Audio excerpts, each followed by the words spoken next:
Mm. Mm.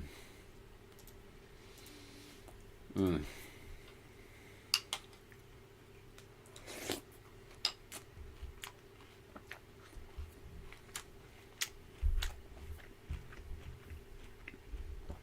Mm. Mm. Hold on.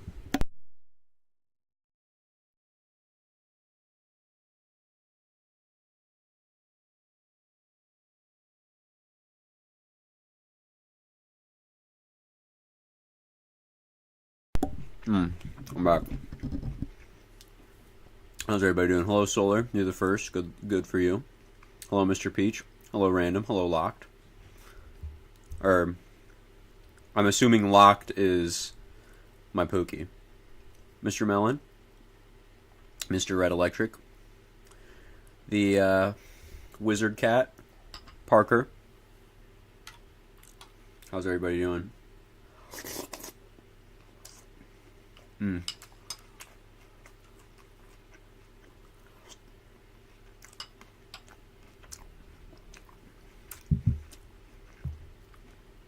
I downloaded. Unfortunately, I had to delete one of the 11-hour streams that we've had at the way beginning of the channel.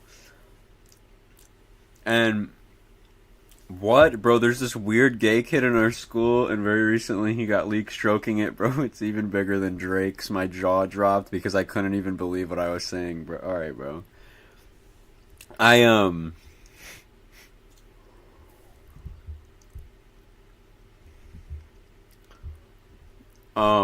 had to delete one of those 11-hour streams that we had at the beginning of the channel for copyright stuff that I'm worried about. I downloaded it and it's in my Google Drive though.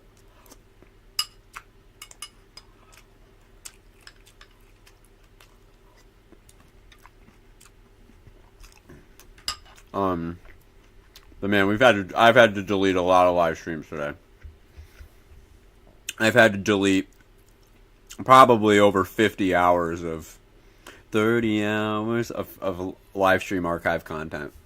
Now, most of it is forgettable, right? Deleting it isn't the worst thing in the world. We still have the memories in our heads. These live streams aren't as like vital as the videos on my YouTube, but I have to delete a very large portion. I've manually gone through every single one of my live streams and cut out and blurred certain parts that are copyrighted. Not all the edits are in, but like if you go back into certain streams, there may be entire chunks that you remember that are missing. There might be very large segments of the videos that are blurred. Like idiots in car segments or watching roller coaster videos, for example, are now blurred. Not on stream, but when you watch them over a few days later, they will be blurred out or cut out, or the stream will still be there, but some moments might be removed. And we gotta really not watch YouTube anymore. Like, it's fun to just sit down and watch videos with each other, but I got another copyright strike this morning.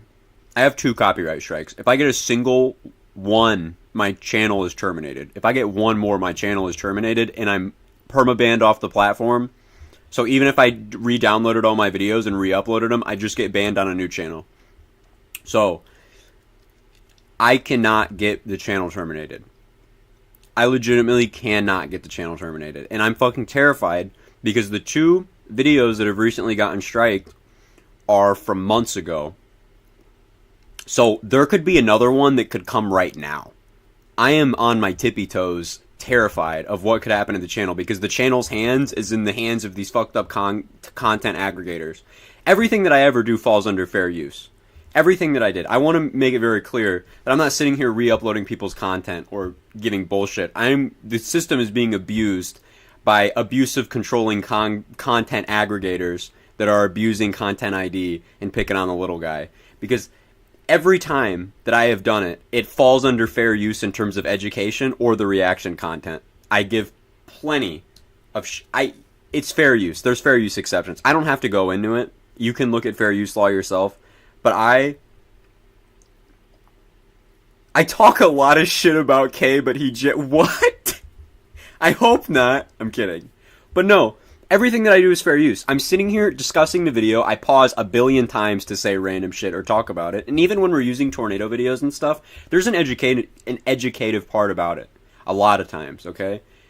I legitimately, everything that I've done falls under fair use. So right now I am fighting the the copyright strikes as hard as I possibly can.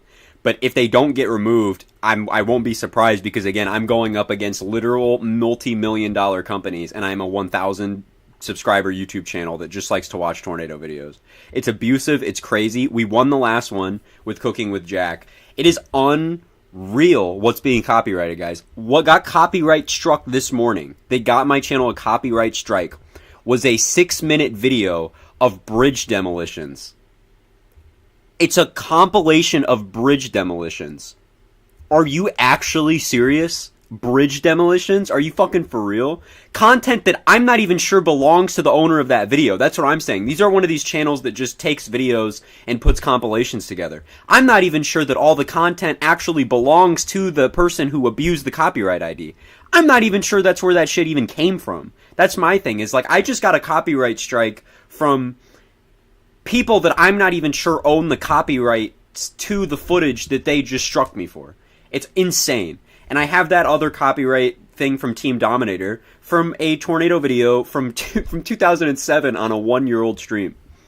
So, and the thing is, man, like, it's fair use. I'll stand and I'll die on this hill. It's fair use. It is very much transformative. In what world do you watch a bridge demolition compilation and somebody's talking about having sex with cartoon characters? Where does that come from? It's transformative. There's plenty of pausing to make it fair use. And not even to mention, like, the tornado stuff that we do a lot of the times is definitely educational, I would assume, right? I don't know. It falls under fair use. So eat my butthole. It's just abusive and it's crazy. So I'm working really, really hard. Because if we get one more, I'm fucked. And if that happens, dude, I give up. Because, dude, that's ridiculous. But I'm trying really hard. I'm trying really, really, really hard. And I'm really worried. I'm very, very, very worried.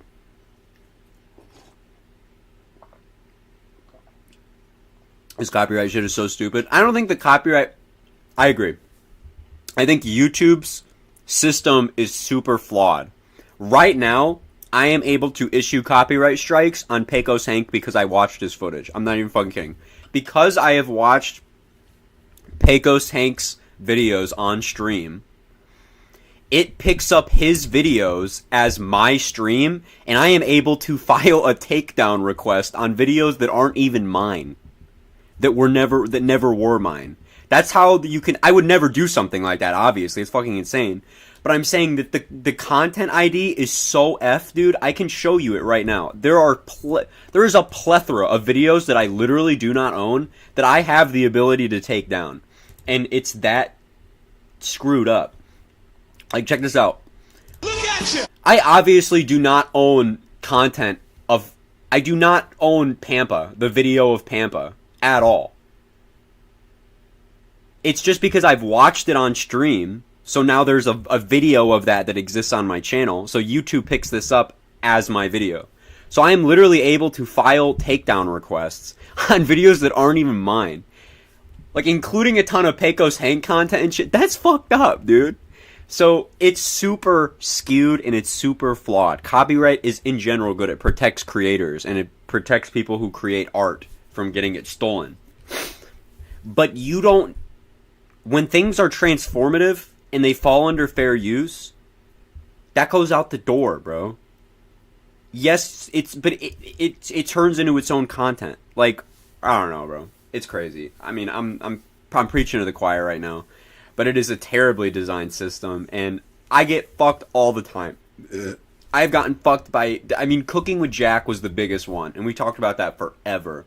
Was that I was shitting on Cooking with Jack, which is critique. It's fair use. It's critique reaction content. It falls under fair use. I don't need Jack's permission to show a clip of his videos and call him a dick. I don't need permission to do that. YouTube agreed. That's why I got the copyright strike removed for Cooking with Jack. But it happened in the first place, and that's the problem, is it's able to happen. And dude, and the thing is, it doesn't happen fast enough for me to react to. Does that make sense? There's no warning. There's no warning. It's just, boom, you have a copyright strike. And if you get 3, you're fucked. And there's not enough time to physically react if something happened. If I got another one, I'm screwed. There's nothing I could do. It's literally, there's a 10-day appeal on copyright strikes. If I got another one tonight, my channel's gone in 7 days. It takes 10 to appeal. There is physically not enough time to even react to save my channel if something happened, right? There's nothing I could do. And it's trash. It's a terrible system, and YouTube's bad. Creators get hit with this shit all the time. I don't know if you guys remember this. It was a while ago, but Markiplier got a copyright strike on a fucking Try Not to Laugh video. I mean, dude, it happens all the time. It's not even just to small creators. It is such a flawed, messed up. And I could do a backup channel, but this one is literally 2 years of work.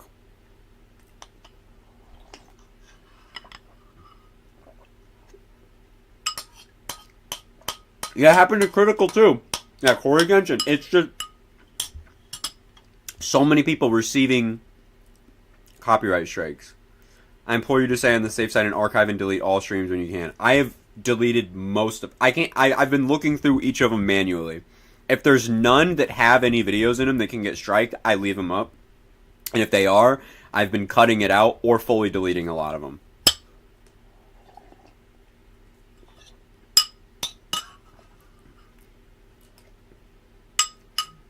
I'm worried. I'm worried.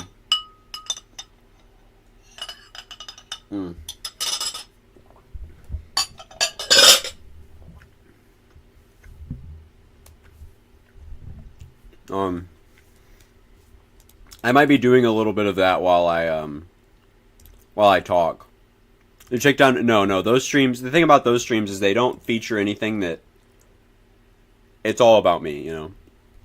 It's all my stuff. The metallic sound goes right through me. You know, there's a lot of things that go right through me too. And it's actually my favorite part of the day. Let me see if I can. No, but so I'm just kind of sifting through a bunch of stuff right now and cutting stuff up and fixing stuff, but there's very little we can watch on YouTube. Very little. We can watch extremely old videos that are like with the One True Media stuff you can watch. Like there's none of those people even own the channels anymore. Like, you know what I mean? Like the One True Media stuff, a lot of meme videos are inherently fair use because they, you know,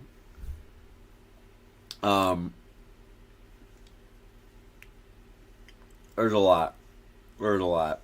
But I've purged my channel of mostly all content, of all copyright claims. The only ones that I can't purge are, like, just a select few that are, like, music. Like, music can't get a copyright strike. You can't get a strike for music. You can get a strike for re-uploading. Well, you can get strikes for music, but it's not, like...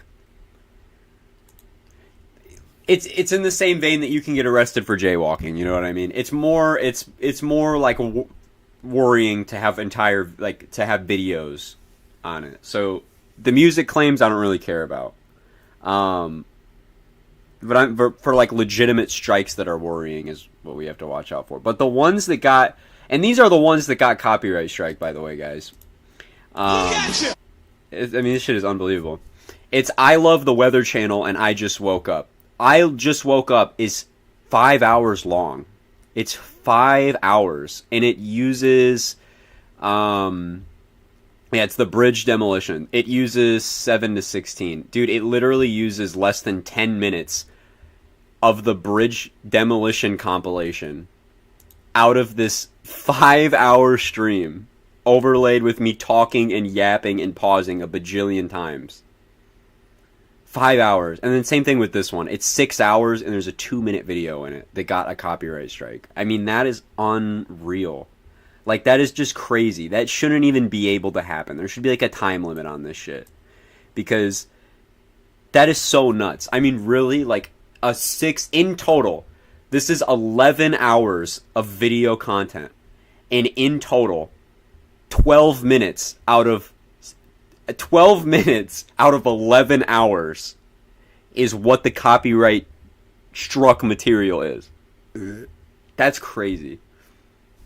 That is just crazy. That's just like, I don't know, dude. That it just confuses me so much. And the other thing is, like, there are reaction YouTubers everywhere. I'm not even a reaction YouTuber. I'm just saying there are actual reaction YouTubers that are just shit.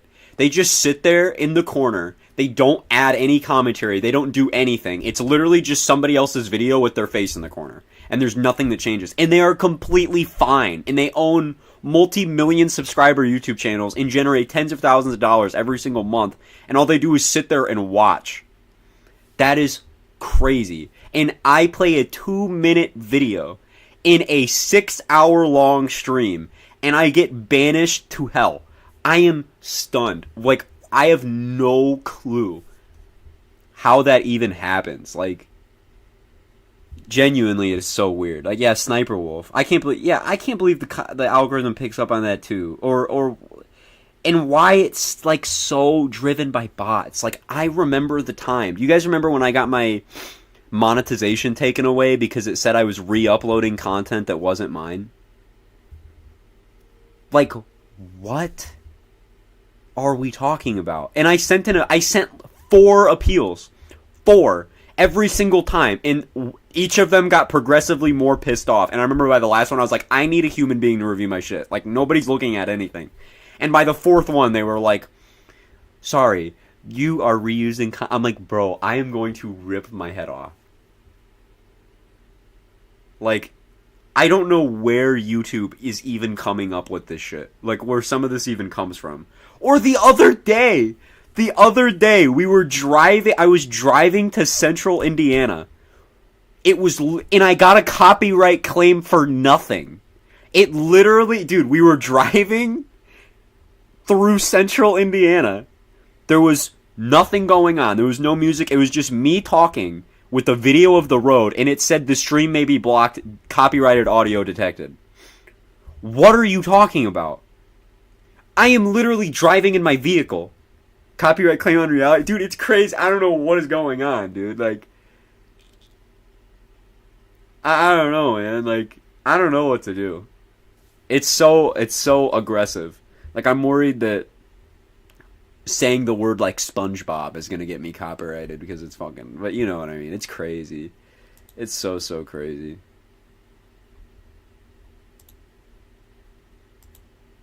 Copyright claim for driving is insane. I don't know where they're coming from. Like, that's what's crazy, is some of them are just coming from nowhere or like nothing. The channel has mere seconds to exist now, dude. It's scaring the hell out of me, dude. Honestly. If we don't get the copyright claims removed, copyright strikes removed, which I have faith that at least one of them would get removed, we have 78 days to get them gone. 78 for them to naturally to go away. 78 for one of them, 90 for the other, which is a really fucking long time. And that is a really, really long time to just wait for a strike to disappear. Like 78 days from now is, oh my god, it's Saturday, June 22nd. June 22nd is when the first strike disappears. The second strike disappears on July 4th. So I'm gonna try my hardest. Did you get another claim? Yeah, I got another strike, and again for literally nothing. And the thing is, YouTube tried to leave their hand up you got to create a backup channel.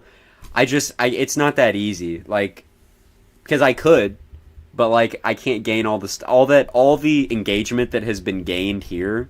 I can't like just transfer over. You know what I mean? It would be a complete reset, and at that point, just cook me. I'm done. You know what I mean? I don't want to. I'm done. Imagine YouTube copyrights because of the starting soon screen. Yeah, that'd be crazy.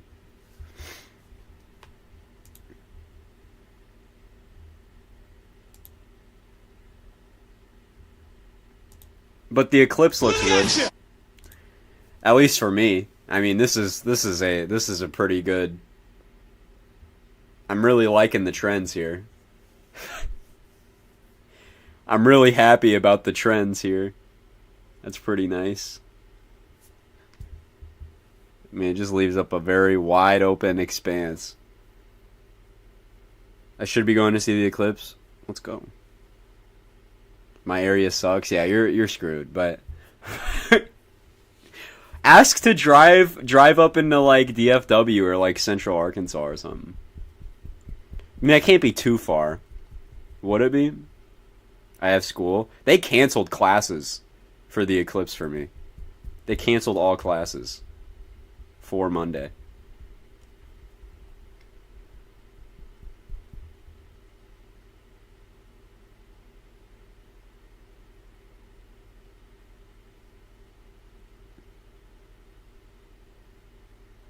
What's up, Gaby?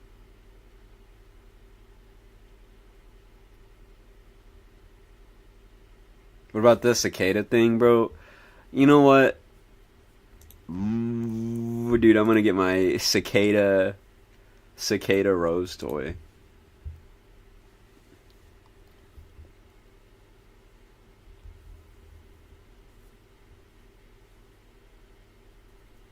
I love this PC, bro. Get it, man.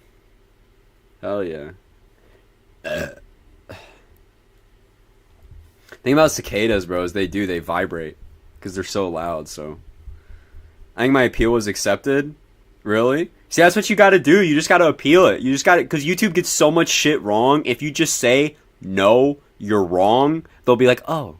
Sometimes they won't. Sometimes they're just fucking dumb. But even June has applied like how many times? I don't know, for monetization, and has not been accepted because they keep saying she's reusing content. Twice? Yeah, she's applied for monetization twice, and they've denied her twice for the same reason they took mine away.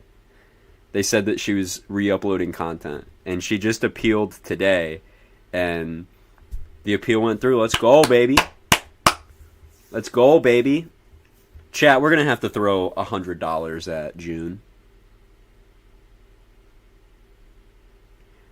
I do want to say don't get your hopes up too much because I got mine for 2 weeks the first time and they yanked it away right after. But be happy. Be happy.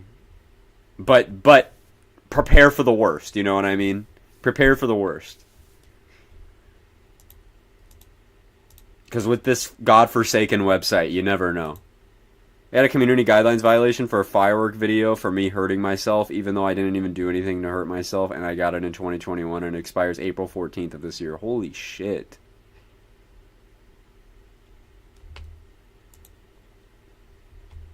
Dude, and there's videos that get tagged for violent content, and it'll be like Call of Duty.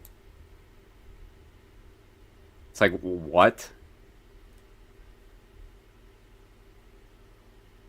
3-year community guideline strike. That is so ridiculous. Like, I don't know, dude. I'm walking on my tiptoes right now.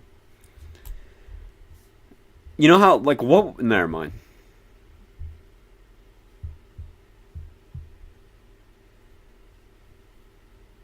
I need some water. I'm out of water. Nah, say it. What if you went, like, tippy toes on somebody's butt? Like, you stood on their butt and went tippy toes, and, like sinky sand or whatever, you just kind of slide in when you're standing on your tippy toes. Are you gonna cry if your channel gets deleted? Very hard, and for a very long time. for a very, very long time. I would be crying for quite a long time.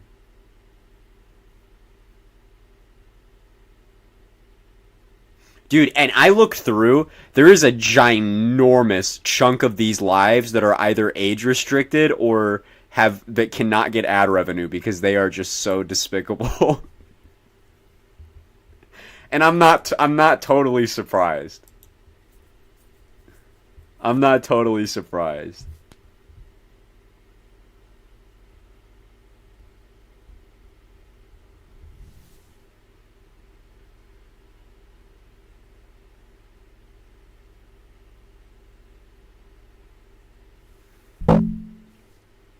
I guess we switched to Kick. Dude, and I was thinking about that in the shower. I don't want to do Kick because that's like where Aiden Ross lives. I feel like if I get on Kick, like, there's going to be a bunch of people that are going to be like, oh my god, dude. Oh my, dude, like, you think it's bad here, bro? Like, it's going to get, if I move to Kick, dude, that would be horrible. That'd be terrible. Like, there'd be like 18 people that would come in and be like, oh, dude, oh my god, dude, go kill your neighbor on stream for fun. Oh my god, is that swearing rule still in effect? I think so. I mean, to some degree, like, if you cuss too much, they're gonna be like, alright, bro, like, chill out a little bit. But there's a couple. There's one that is completely age restricted for people that are over you can only be 18 plus to watch one of my live streams, and it is called I'm a Freak, Just Let Me Know.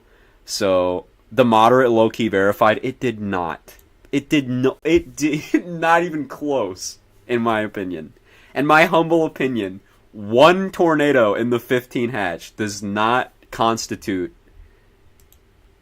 a verification, in my opinion.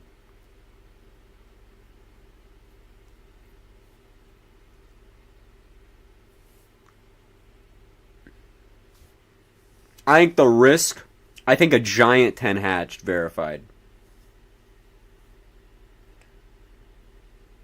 But I thought about Twitch today. I did think about Twitch a little bit.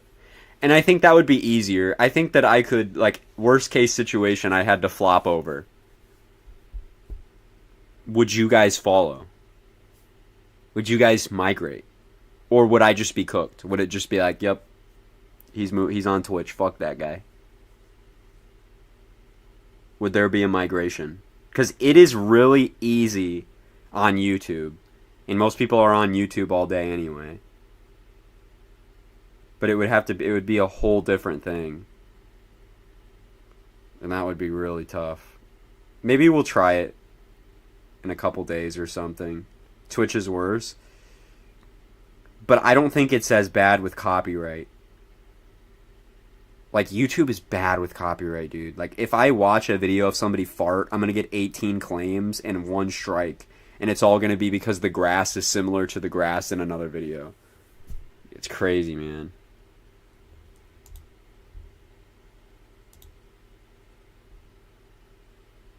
And stream from multiple sites. Kick is pretty much copyright free, I'm pretty sure. Kick is like, but everything is okay on Kick, and I don't want to do that. That's like terrible. Like, if like there's gonna be people unironically like being like, dude, Aiden Ross butthole, I want to see it, dude. Aiden Ross, dude, I love Aiden Ross. Andrew Tate, dude. Oh my god, dude, I love Andrew Tate and Aiden Ross.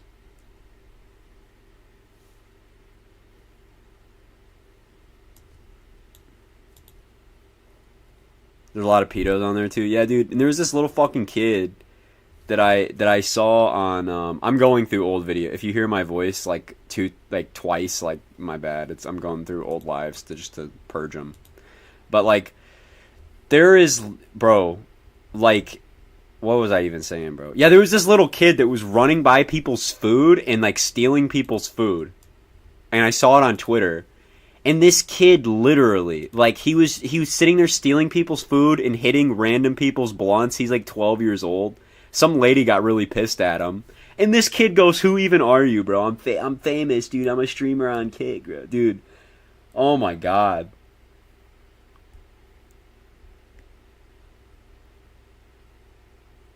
I get he's 12, but someone needed to roundhouse that young man, dude. You gotta learn somehow. He finally got... Yeah, I saw he got banned. Thank God. Stupid fucking kid. I saw a TikTok today of some guy who said that when he sees kids that disobey their parents in public, that he farts on them. It was this whole video about this guy, and he goes up to kids that are disobeying, like, and very very secretly farts on them. It is the funniest shit. I was crying, dude, because it was this guy, like, there was this kid that was apparently screaming at his mom that she was stupid and that he hated her because she wouldn't buy him this toy because mom was broke, right? So this guy said he went to the toy aisle and bent down. He said that he's like 6'7", right? Like super tall. So he said that he bent down a little bit like he was grabbing something. And he said he just ate Chipotle. And he said he farted right in this kid's face. Dude, and he says he, like, always does that shit, too. He loves to, like, go up to children who are misbehaving and just be intimidating as fuck or fart on them. I dropped it in the Discord, and it is the funniest thing in the world. I did it earlier today. But, dude, it is so fucking funny, dude. That's weird. It is so funny, dude. It's so funny, dude. He said the kid turned his face to look at, like, this butt in his face, and that's exactly when he unleashed a Chipotle fart right into this little asshole kid's face, dude. Dude, it was crazy. Imagine if that's how your parents, like if you did something wrong, your parents would, like, Dutch oven you, bro. They'd trap you under blankets and then fart.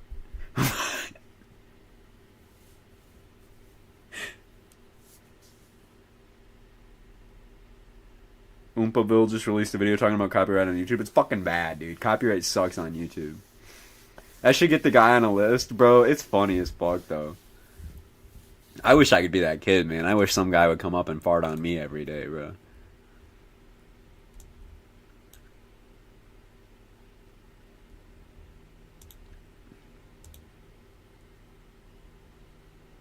How's everybody's day, though? That's what I want to know. I want to know how everybody's day is. How's it been? What are we thinking? What did we eat today? What did we, How's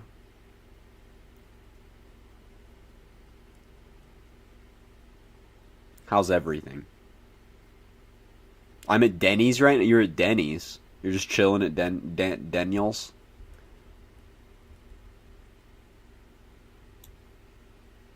I still think one of my store managers is cute. Fuck him. I ate some Little Caesars. I had Little Caesars yesterday.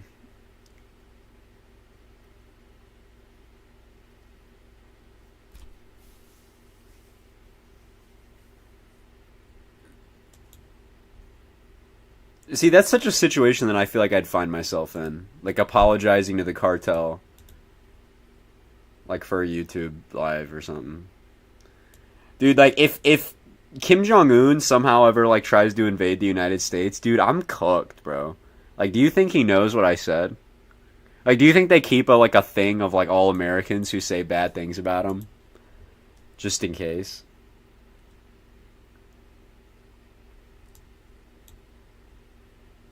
A bagel with cream cheese, hot chocolate, orange crush, or blueberry Pop-Tart, hot chocolate again, and 2 hot dogs. What do you eat on your hot dogs? Are you a ketchup guy, a ketchup and mustard guy, just a mustard guy, a chili guy, a fucking raw hot dog guy? That's criminal. That's criminal if you eat raw hot dogs, but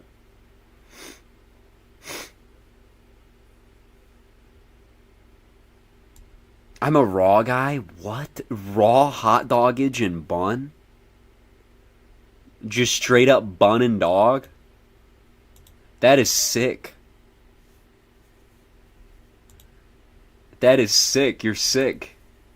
Straight up bun, dude? Nah, man. Nah. Wheeler is a raw dogger.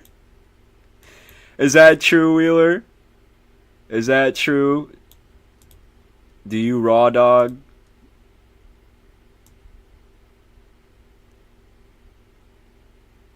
Damn right I'm sick. Alright, bro. He likes going raw. Is that true, Wheeler? You should rap over the beat I sent. Oh yeah, we'll do that soon. I'm still cutting up some old lives right now. And then once that's done, I was listening to that last night and I was like, this is gonna be really hard to flow over. I haven't even made it to first base. I don't even know what the bases like imply. I think first base is kissing somebody. A home run is obviously getting it down.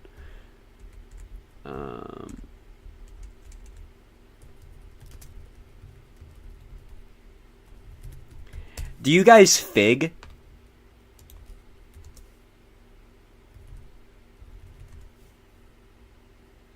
Who's up figging? Does anybody fig? Is anybody up figging? What is a fig? No, but do you fig? Do you guys fig? Does anybody need the definition? What is that? It's when you skin a ginger root, like the food, like ginger, like a fig. When you shave the end of a ginger so it's raw ginger and you stick it in your butt and it burns your butt because of the ginger in your butt. It's figging. Do you fig? Oh, I'm ginger maxing. Stop. Mr. Peach, you act like... Somebody said they're putting the EF6 back on the Fujita scale by 2035. Dude, tell me who said that, and I'm going to interview them tonight. I'm going to interview them. They have some incredible insider information that I need to hear about.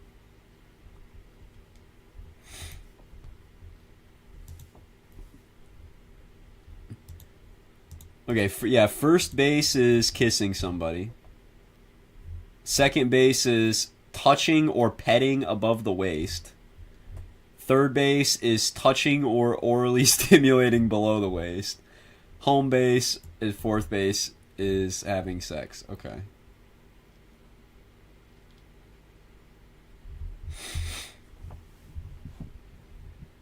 That makes sense.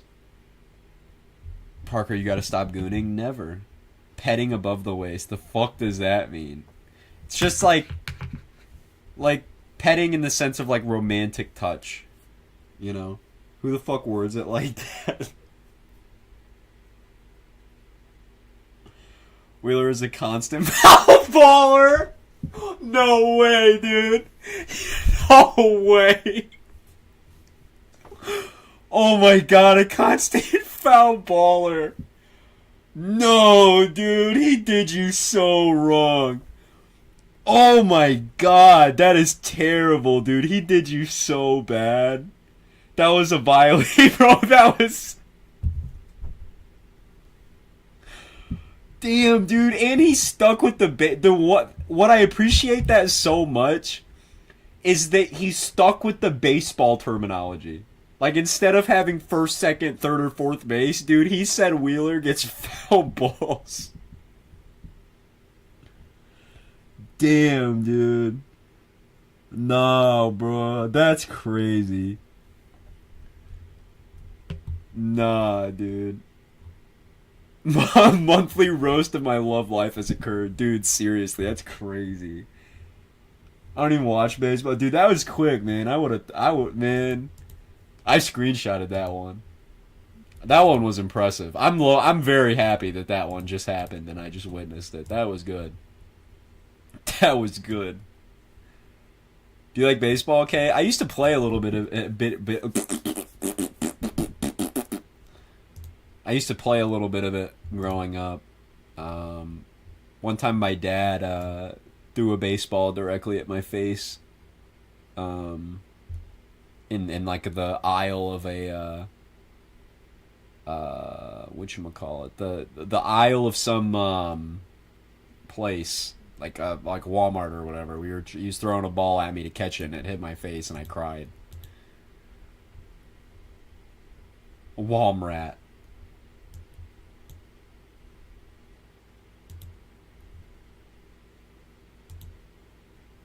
Baseball's really satisfying though. Like when you hit a ball, it's just so like, you know what I mean? It's really like,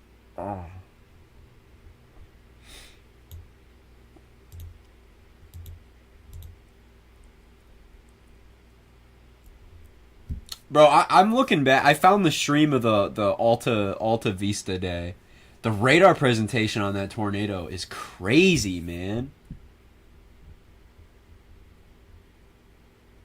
This thing was crazy. Do you prefer a wood or metal bat? Well, I like metal because I like the sound. I like the bing. But the Look at you. yeah, man. But yeah, I mean, this was crazy. This was so crazy, man.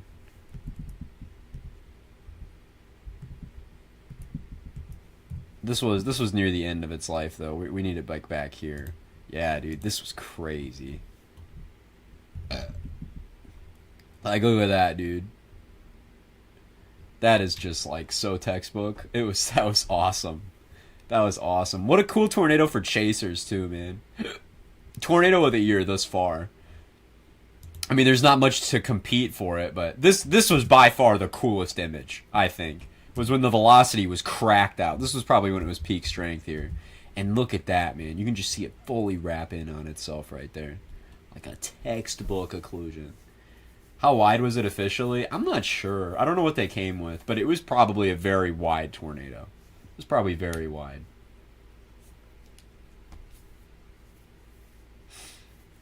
Tornadoes are generally, I think, a lot wider than we think. And another thing is, at what point is it not the tornado anymore? You know, like you can have outer circulation winds that are associated with the tornado that are not technically the tornado. At what point do we cut that off? Do we cut it off below the EF0 threshold? Or like, is it all the winds associated with the tornado? And how are we able to differentiate that from the like, you know what I mean? Like, it almost becomes more philosophical than meteorological. So El Reno? No, El Reno was just a giant tornado, but like even El Reno's like winds associated with the circulation that weren't the tornado itself still went out larger than that 2.6, you know what I mean? So like at what point do we, and Skip Talbot made the video on that on his video, he made a good point with the safety chaser discussion thing. The tornado in Illinois that day was probably giant. It was rated only a few hundred yards wide, but it was probably like the circulation of tornadic winds was like over 2 miles wide. It was crazy. And again, arguable that that's the tornado itself, but it doesn't really matter. Like, you know what I mean? Like, it doesn't matter, dude. If you're under the mezzo, if you're balls deep in the bear's cage, it doesn't even matter if you're west of the tornado in the RFD, dude. If it's a violent tornado, dude, you are getting rolled.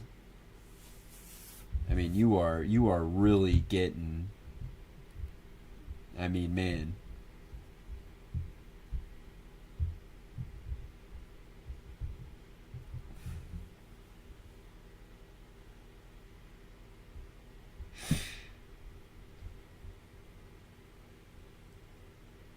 But yeah, this was crazy. We started stream at like the perfect time.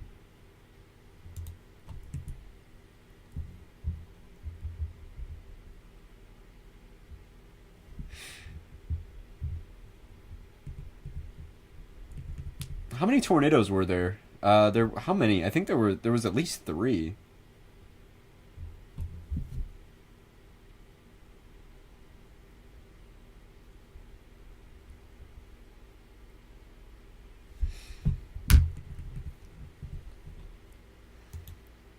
Yeah, especially for like all of them being significant, I believe.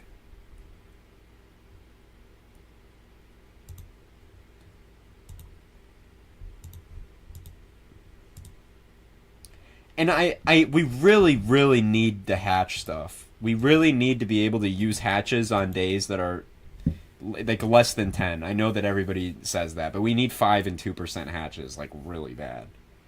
Really bad.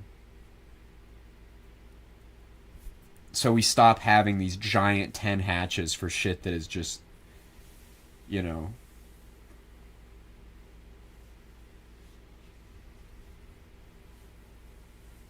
We need the 2 and 5 hatch. I totally agree, man. I totally agree. Someone was offering a really interesting point. Is how will the new tornado hatches and everything affect categorical ratings? Like, will a 5 hatched still be a slight? will a 15 double hatched still only be a moderate? Like, would a 15 double hatched constitute a high? And would a 5 hatched constitute an enhanced? Would a 10 double hatched constitute a moderate? Because you got to think when the double hatch comes out, the double hatch is for EF3 plus tornadoes. Like, our current is for generally hatched, like though officially a SIG hatched implies EF2 plus tornadoes, they generally only cover EF2 to EF3 tornadoes are possible, right? You know what I mean? So they're adding a double hatched, which is when it's EF3 to EF5 tornadoes that are possible. And when you have a 15% double hatched, should that be a high?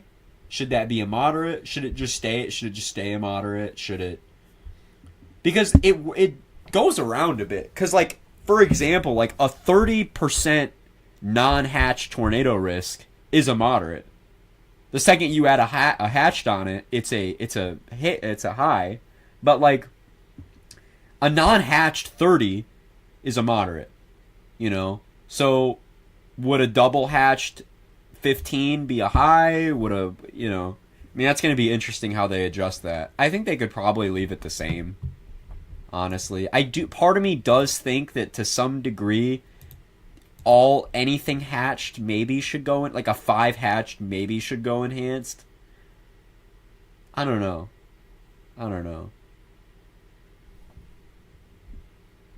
What would a 45 non-hatched be, dude? I don't think there's any practical situation that would ever be used, but probably like a prolific tropical cyclone that is producing an obscene amount of tornadoes. That's the only one that makes sense to me. Only way. I mean, the highest they've issued a non-hatched tornado risk is a moderate. They issued a 15% non-hatched tornado risk for, I want to say, Dorian making landfall. It was a big, just non-hatched 15.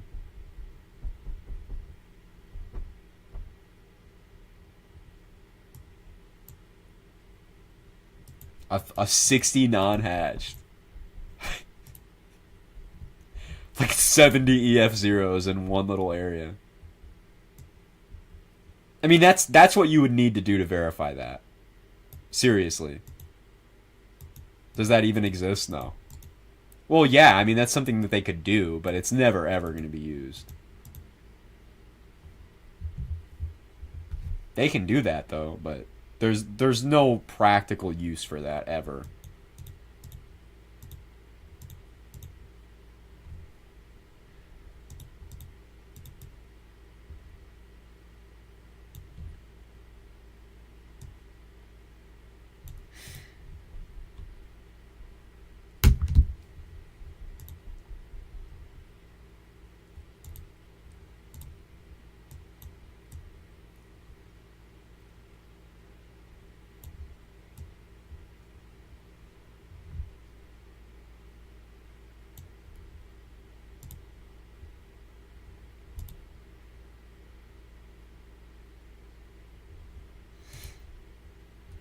Yeah, the storms ended up being a lot more rain-wrapped than forecast, but that whole setup was it went down the drain really quick. I think they kind of had a situation where they jumped the gun a little bit on the day 215. With all information, they should have, for the record. But I think they probably also should have waited. But I think that they kind of dug themselves into a point where they were like, well, we're just going to keep the 15. And then they just stood on business and didn't remove it. Like, I forget who it was. Someone made a tweet that was like, if it didn't go moderate on day 2, it wouldn't have gone moderate on day 1, and I totally agree. I think Broyles was right in the first day 2 outlook. With hindsight, yeah. But at the time, not at all. Not at all. With the current model guidance, Broyles was like ignoring everything. With the current guidance, he was ignoring like everything. But so no, I don't think he was in the right. But his outlook did end up verifying much better than the one that was issued. Well, the northern portion of it, central portion. I mean, he had to ignore a lot. I mean, that's kind of like saying, you know, I mean, he ignored a lot. He's still not in the right. Did it work out in his favor? Yeah. But he's still not in the right there. What's funny is I'm pretty sure Broyles is the only person to ever issue day 2 high risks. I think he's the only individual to ever do that. And I think he's the only individual to ever issue 60 SIGs and day 2 60 SIGs too. Like April 14th was a day 260.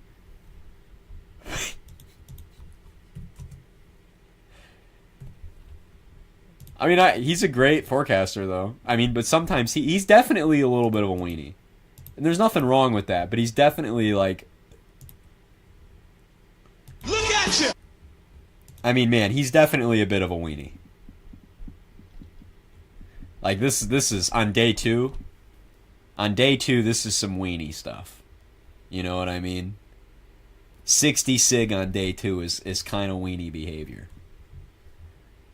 But he wasn't wrong, you know. I mean, it was a prolific tornado. And honestly, look at the 60 SIG where it's at right now, and look at the verification. Let's stare at that 60 SIG. Look at how that would verify. I mean, quite well, honestly. Quite well. And this day he kind of nailed it. He did nail it. And they were hopping around all day, dude. Like, the initial hotspot was Nebraska, and then they dropped it to northern Oklahoma, and then they just made it a big 45. Yeah, they made it a big 45, and then they stretched the 45 down into Oklahoma. Yeah, and then they downgraded it again and put it to just a big 30. I mean, they were just, like, hopping around all day. But he nailed it.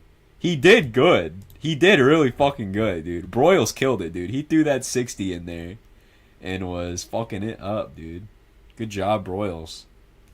Good job, Broyles. I mean, genuinely a good forecaster, you know. But I do think Broyles is definitely on the more. I like the way he forecasts in the sense that I feel like he's more in tune with specifically tornado science than a lot of other forecasters could be. Does that make sense? Like, Broyles is known for tornado width forecasting in SPC outlooks and stuff, and that's really interesting too. Like, and Broyles led stuff like the more research on, like, to develop the more supercomputer simulations and all the, you know, I think Broyles is definitely more in tune with that side of things. So sometimes he puts out these weenie-ish outlooks, but I think it's because he forecasts the ceiling a lot of times. Sometimes I'm a little confused, but you gotta just respect the Broyles, you know? You gotta respect the Broyles. But I will say that I was highly confused with his, though it worked out in the long run, with the current data, it was extremely confusing why it was just a 10% in Tennessee and Kentucky. But it worked out. It worked out for him. So W for Broyles, dude. I mean, that's the man. And I saw people on Twitter, like, calling him names, and that's crazy. That's actually crazy. Like, little Twitter kids calling an SPC forecaster like names because you didn't agree with how they forecasted is crazy. You could not do better if you tried your fucking hardest. That is crazy. That is nuts. I saw somebody call him a ghoul. I was like, what? Oh my god. Like, you people are crazy, dude. That's Broyles you're talking about. That's the professional BMXer, dude. That's Broyles, bro. Have you guys seen that video of where he's on a BMX bike and tries to do a wheelie and falls on his tailbone? Oh my god. It looks like it hurts so bad.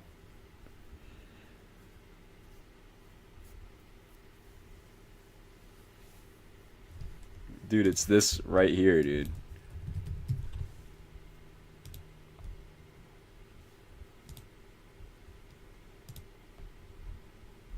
He literally is on his bike and falls backwards and hits his tailbone super hard. Like, it is painful. You can see, right? Like, he falls backwards trying to do a wheelie. Not at all comfortable. Poor Broyles. Poor Broyles. I think there's people in the comments that are like, Yeah. Broyles, please issue another 60 hats. Yeah, Dante in here. Hashtag free Broyles.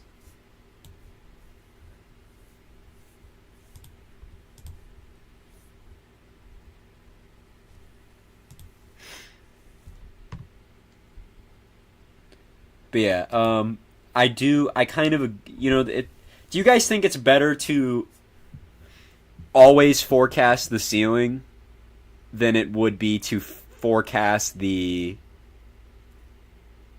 expected outcome?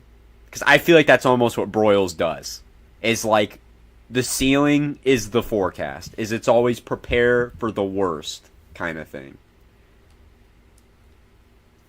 But then I wonder the cry wolf type of effect there. And I saw someone say this about Mike Morgan, okay? And I was interested on what he said. Because Mike Morgan went on that whole tweet, and I had a whole rant about that. How Mike Morgan the other day said that the 15 or the moderate hail or whatever, what would that be, like a 45 hatched for hail in Oklahoma was the greatest tornado risk for central Oklahoma since May of 2013, which is an insane statement.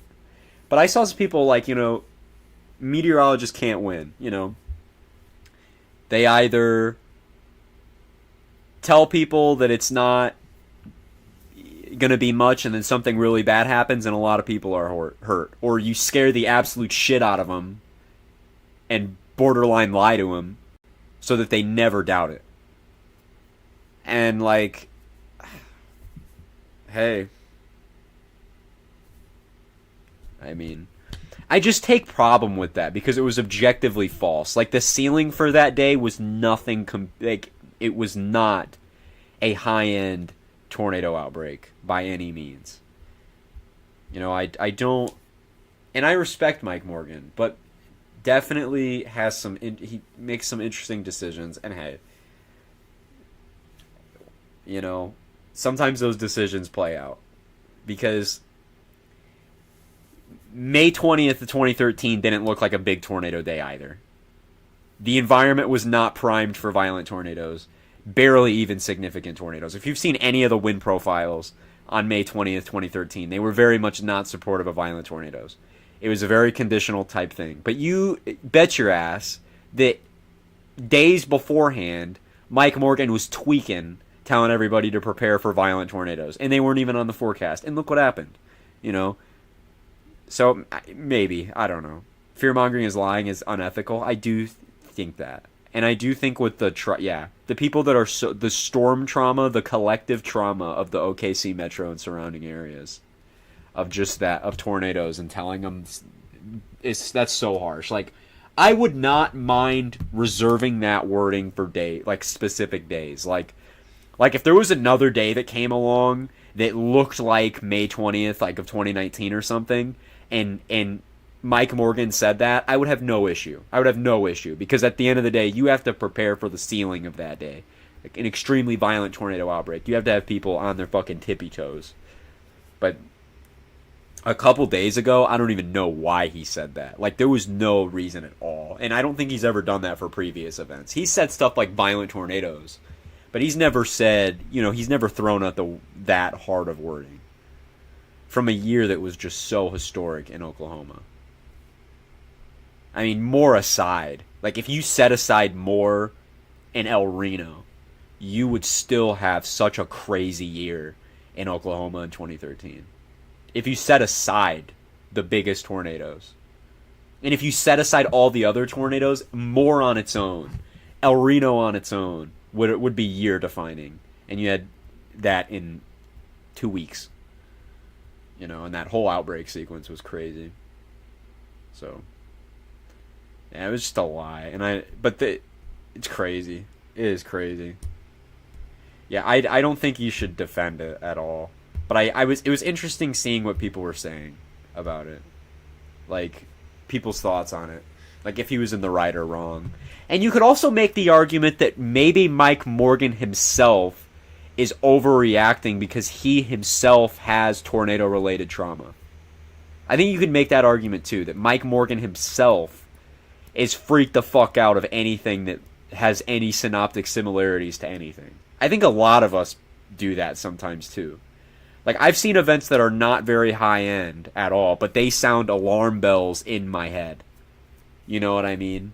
And they freak me the fuck out sometimes, you know what I mean? In the sense that, like, you know, it may only be a 5 or a 10 hatched or something like that. It may be fairly low end. But it's one of those things where the messaging is so constant. It's like, bro, this could be big. I felt that way about the Winchester day that we just had, you know, especially when that low-level jet kicked up.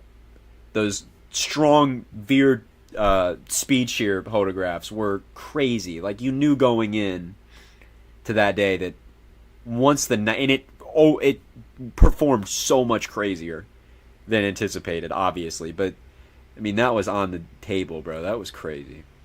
That day was crazy. And that's just how I feel. Like, maybe Mike Morgan himself also is, to some degree, he sees things that sound alarms in his head, or he sees a really high cape day and he thinks, oh my god, like, what if there's a boundary? You know, Mike Morgan's thinking in his head, dude, there's so much cape. Like, what if there's a boundary that sets itself up somewhere, and, or, you know, what if it ends up being like a freak high cape, low shear day? And I disagree with it, and I know a lot of people do. But whatever goes on in Oklahoma on its own is different. They are different when it comes to tornado force, especially the OKC metro area and the competing news networks. The amount of news networks that coexist and fight each other for viewership during tornado outbreaks is obscene. Like, there is Mike Morgan and Gary England beef that goes back a while. There's David Payne and Mike Morgan beef and all this stuff. It's crazy, dude. It's actually crazy. I mean, those guys are like constantly in they have so many helicopters. I mean, like K4 with getting Reed and everything, and they had the Dominators for 2013 during the 2013 season at K4. They had all the Dominators. They had Reed. They were doing crazy shit. You know what I mean? So, I mean, they've always been crazy. I mean, the Storm Chasers out there too. You know what I mean? I mean, they'll be on a tornado and be like, yup, EF4, 190, and they'll nail the rating. Like, it's always so funny when you watch, like, Chasers in Oklahoma on these news broadcasts. I have never seen them rate a tornado wrong. I have never seen them wrongly pre-rate a tornado ever. It is the funniest shit in the world. Especially knowing how all the tornadoes are rated, they will nail it every single time, dude. They'll be like, solid EF2, EF3 ongoing, boom. Solid EF2 111, just borderline, and they'll nail it. It's crazy. It's crazy. They shouldn't be competing when they should be focusing on saving lives and reporting tornadoes. Yeah, no, I agree, but they're also competing over that because they also kind of hate each other for certain reasons. Like, they think some coverage is better, some coverage isn't. Some of them have different, like, it all comes down to, like, for example, like, I'm pretty sure they were pretty harsh. Everybody was pretty harsh on Mike Morgan for the drive south thing. But Mike Morgan felt pretty justified on the drive south thing. You know, it just kind of depends on what you, yeah, I don't know. I still play around with that in my head if I agree with what he said sometimes. Like, was Mike Morgan justified in saying that people should drive south? You know, even James Spann is not a big fan of Mike Morgan. They had him on Weather Brains, and I've seen that, and that got awkward really quick because Mike Morgan was like, he was bringing up statistics and shit, and he had note cards that he was flipping over when Spann was like, Spann was asking him, like, that's not a, like, you know, he was like, you should probably not have done that. He was basically alluding to that, and Mike Morgan basically just like, was like, I don't really give a fuck. Innocent. Like, none of them said that, but you could sense the vibe from both of them. Like, Spann was like, yeah, you probably shouldn't have done that. And Mike Morgan was more, I don't give a fuck, I saved lives. You know, and dude, it's kind of a philosophical thing. Like, Moore 2013 had a, like, Moore killed a lot of people, okay? Killed 20-some people. 19, I think? 19 or 23, somewhere around there. I forget the tornado fatality counts. But the amount of infrastructure it hit and how much of a populated area it went through, I mean, that could have been so much worse. and it wasn't because of how many people got out of the way before the tornado hit. So was Mike Morgan justified with El Reno telling people to flee OKC? Like, was that justified? Like, was he right in saying that? Like, or was he wrong? Should he not have said that? I don't know. That's a good point. Like, what? 24 people is still too many? Yeah, it is, but it's a fact that it could have been worse. Like, if you had the population density packed like that, and you didn't have the preparedness that how many people had in southern OKC, you would have ended up with a Joplin death toll. Without a doubt. Without a doubt.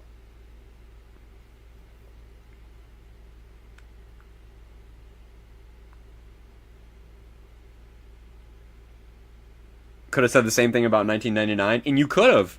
You could have. Granted, 99 was a little on the higher side. There was like 40 people that died. It was definitely on the hoarder side, but that's because it was the first time, and there was a higher death count because it was the first time that kind of tornado impacted that area.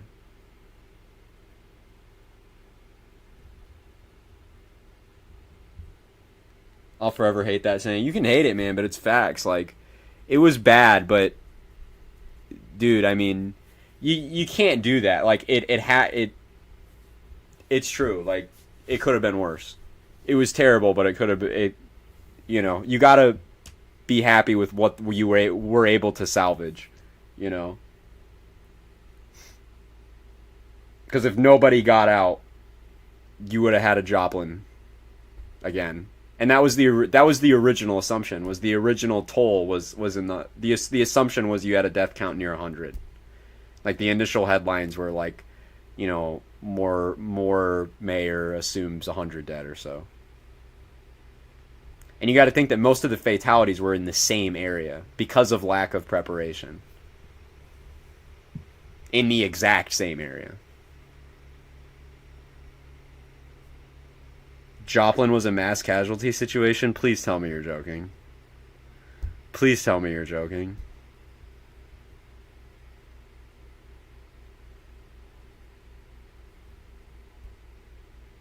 Did you think Joplin was like a low-end like tornado?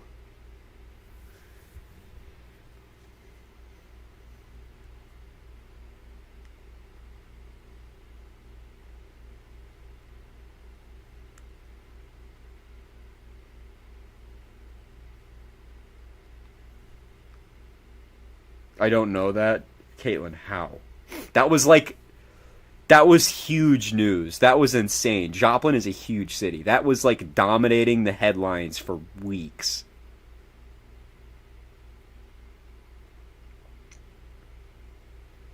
How did you not know Joplin was a mass casualty? That was like the fucking...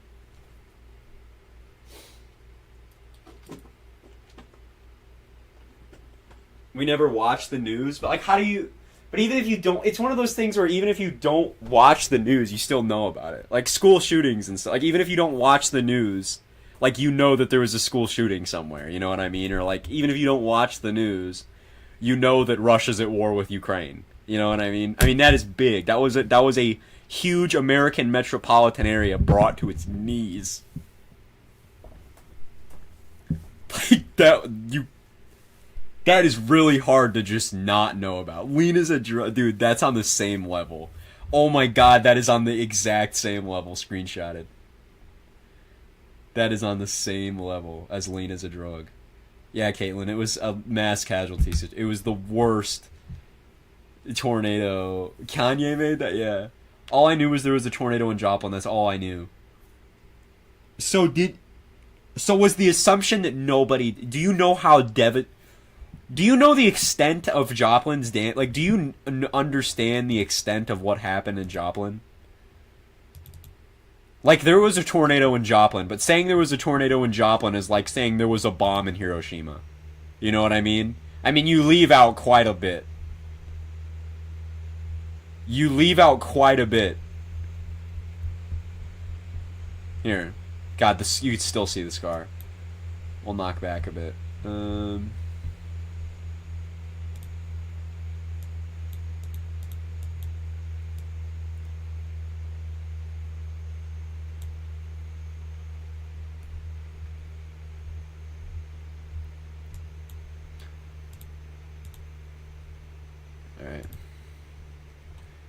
I mean, it literally... I mean, if... It laid waste to so much of everything in Joplin. I mean, literally. Like, entire neighborhoods, entire, like... I mean... That is just... I think these are where the EF5 DIs were, if I'm not mistaken. I'm pretty sure they were just across from the baseball field. These houses right here. Look at all the windrowing of everything too. Look at that. And you can see some scouring with the stuff, and forget where it was, but there was concrete ripped up in the parking lot. Imagine being an ant pile during Smithville. That is so, like, I'll think about that sometimes. Like, dude, you have no chance. Like, that's just so unfair. Like, imagine being a fucking ant or a fly during Smithville. That's just so unfair. Or like a bee in a beehive during, like, Greensburg. Like, come on, dude. Like, I didn't even get a chance.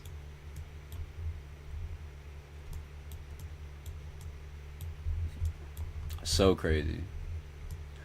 And what's crazy is Joplin wasn't even a super long track tornado. It was not. It wasn't even on the ground for that long, dude. It literally just planted in the worst possible spot.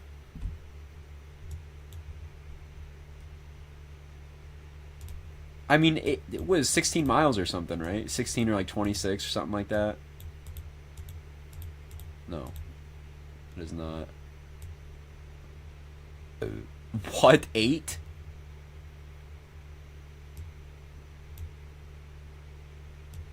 I think when you adjust, this is a straight line, so it's not really adjusted to the...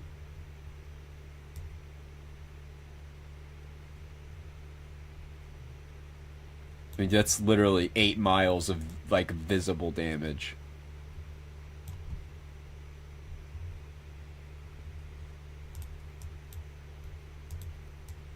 And what's fucked is it hit the hospital. So it was like, damn, dude, good luck treating patients. Your hospital just got absolutely, like, removed. You know? It's just unfair. What's crazy is you can't really see the Moore 2013 scar anymore, but you can still see 99s. You can still see 99s. I'll have to zoom out a bit. I forget where it's at. Like, or I'm looking at Tulsa, you stupid fuck. It's really faint. Yeah, that's Tulsa. Yeah, I just realized. I was like, you're not looking at OKC, you dumb shit. No wonder you can't see it.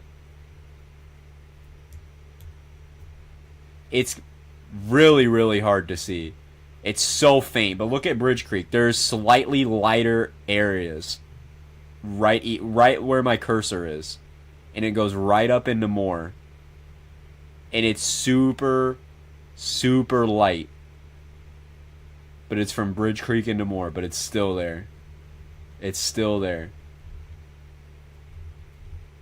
I mean, but then again, it is like, and it's super visible here, honestly. You can see all the...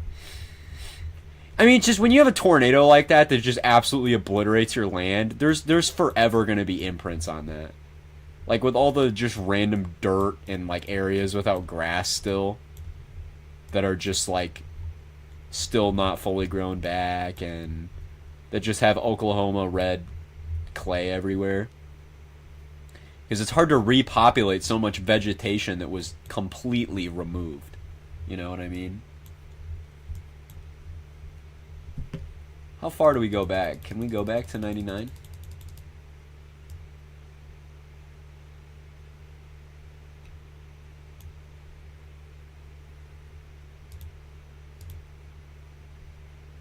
We can go to December of 99.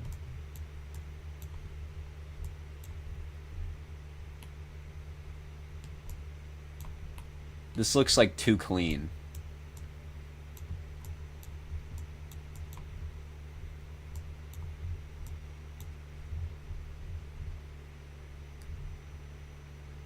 Oh, well, not really. I guess you can see kind of imprints. It's just black and white, so it's a lot harder.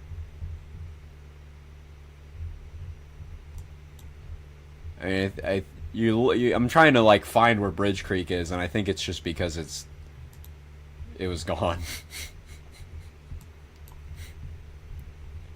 And we found, I remember on Google Earth, we found, I don't know where it's at anymore, but we did actually find where, on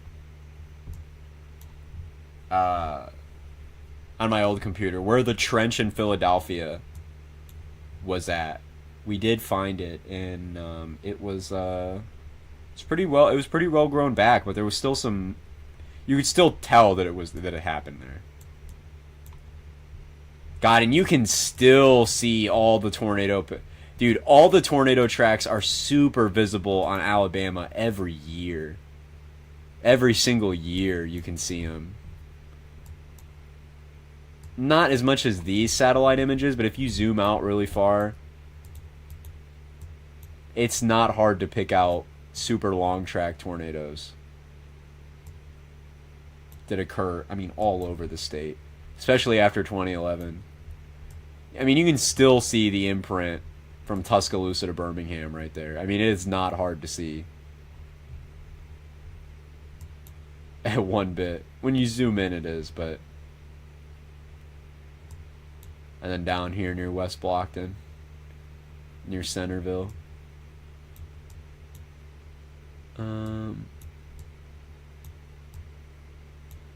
South of Dadeville here, it's pretty clear too. Probably go down to Eufaula and see anything. No, you can't really. Not anymore.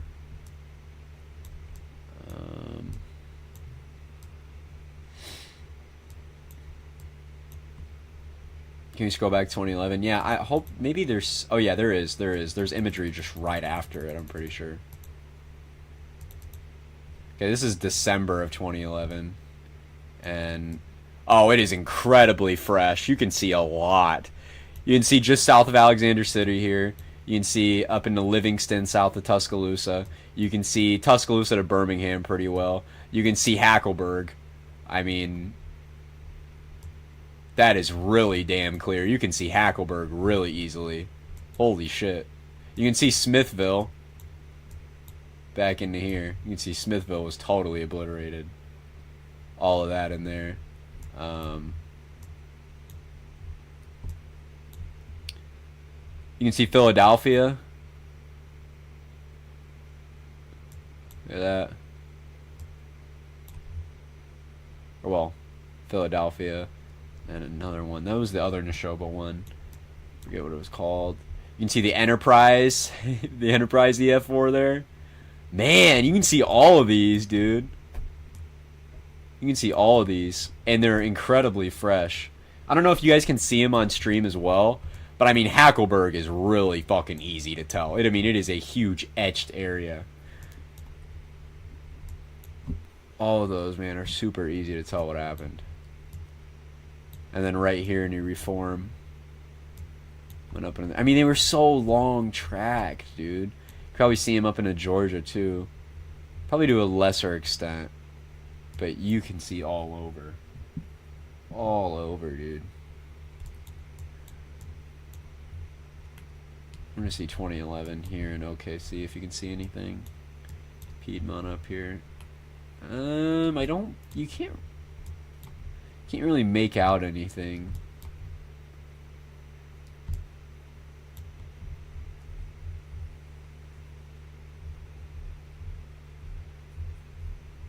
In OKC, there's just not a lot of trees in the metro area and surrounding areas, but you can.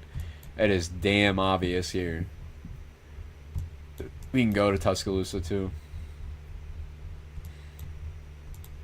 and clock it back about couple scans here, and look at that, man. Just straight wiped clean everywhere throughout. Then the apartments are near the end of its path, and that's where you can see just the... Yeah, these were the apartments, man. This should have been an EF5 DI, in my opinion. Was just the apartments just completely cleaned, and the windrowing is just so ridiculous. You can see it, it's just yanked. And then especially in that Pleasant Grove area too, as you continued, it was just horrific. I mean, it was an EF5, you know. It's one of those things where, you know, we can't really, you know, is it officially no, but it's an EF5 for sure. And up close, there's nothing for Hackleburg. There's only a couple months later, but you can see that Hackleburg is gone. You know, there's small buildings on the south side of town, but everything that was leading up into the area, I mean, look at all these just places that are just missing foundations and just huge swaths of trees that are just gone and missing. And this is 5 months later. And it's still just... It's up into Phil Campbell. Crazy, man. So crazy. How it just laid out so many trees. So impressed. Imagine how much, like, man, what do they do with all the tornado tree? Do they use it as lumber? Because that would be like, you could literally take the miles of forest, the hundreds of miles of forest that like Hackleburg laid out. Use all that wood and build new entire neighborhoods with that shit. Because you, like, dude, they have to use that lumber. I mean, the tornado did it for them. Granted, a lot of it was obliterated, but some of it that was laid down, I mean, you could use it, right? Because, dude, that is so much lumber. And then the Mount Hope area. It was really bad in Mount Hope. I'm pretty sure near Mount Hope was where the... I think that might have been where the storm shelter had its roof ripped off, maybe? It was bad everywhere. Like, there was nowhere in the path of Hackleburg. Let's look at Smithville. I don't think Smithville has it. Well, only the older imagery. I think there's a way to download... That's Starkville. I think there's a way to download the Smithville imagery, though. Like, from just the day after. And it is really... I'll go back. No, it's too close in. Yeah, no, there's a missing gap here. But you can see that the northern parts of town... This is in 2013. You have a ton of slabs. Like, everything's a slab still. Look at that. Everything. This is where the funeral home used to be, I think. Where's the trench at the beginning of its path? I think it's back here is where the trench was. And it grew back. Huh, there's a way to download it and overlay it in Google Earth. Hold on, let me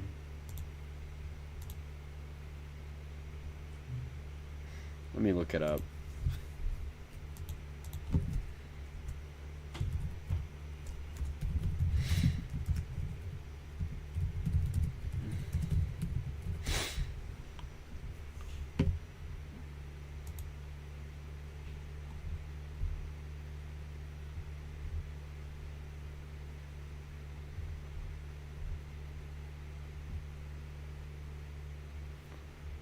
But yeah, Smithville was the first EF5 rated in that whole outbreak. They didn't get to all of them instantly.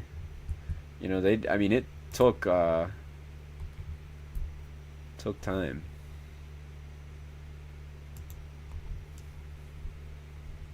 But Smithville was very quick. I mean, and it's not hard to understand why it was so quick to get rated EF5 at all. But it's published here on Extreme Planet. But this is the aerial view. Valonia, yeah, there's Valonia right after. We'll check Valonia out. I had it as a area, but look at that, man. We'll actually go straight to Valonia now. It's not on any of my pinned places for some reason. I don't know why. Or, oh, it's because my old computer. That's why. Yeah, and we'll look at Louisville, Mississippi. We'll go straight to Valonia. Valonia is another very clear... Oh, a bad tornado happened here. Very clear, because look at this, man. I mean, that's an EF5 if you've ever seen one. I mean, my God, that is a huge, long path. But, I mean, it is really bad, especially in the subdivisions and stuff. Yeah, there was that apartment building. I mean, look at the center line where the core was. It is not hard to see that this thing was incredibly violent. Look at that. All the slabs. This reflective thing from the metal there. And oh my God, look at this. It was a new school, that's what it was. And then these. Granted, I believe these weren't anchored very well, but this is still exceptional. You cored these homes and just slabbed half this neighborhood, this developing neighborhood. I mean, that's just so sad. That's so sad. How did they ever build this back? Man, by 2017, only a couple of them were. How about now? Damn, man, you still have empty slabs. Look at that. You still have empty slabs. It's really sad. Imagine if the tornado hit, like, hold on, we gotta go back. Oh, man, it hit, man. God, this thing was so violent. This thing was super violent. So long track, too. Obviously fades out being extraordinarily violent, but you can see for sure. And then Louisville, Mississippi, which again, based on tree damage and everything. How about Mayflower? I'll go back to Mayflower, but let's go to I'm gonna go get some water real quick.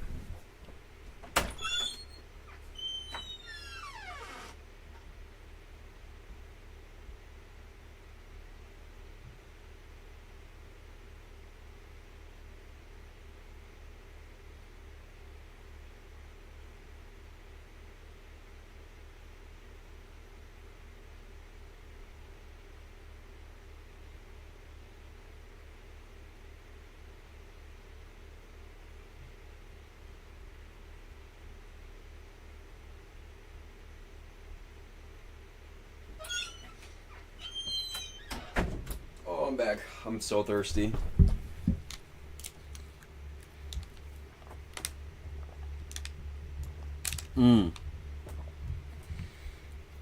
Wow, that is clear as day. God, look at that little wobble in its path, dude.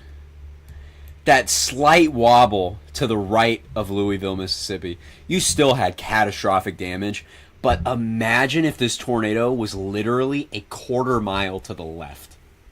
Jesus fucking Christ. Look at that. I mean, dude, it just, like, raked everything, dude. Look at the tree fall patterns. I mean, that is incredible. These are one of those tornadoes that, with the new EF scale that's coming out, would have been rated EF5 based on the trees. Because the tree damage was so crazy.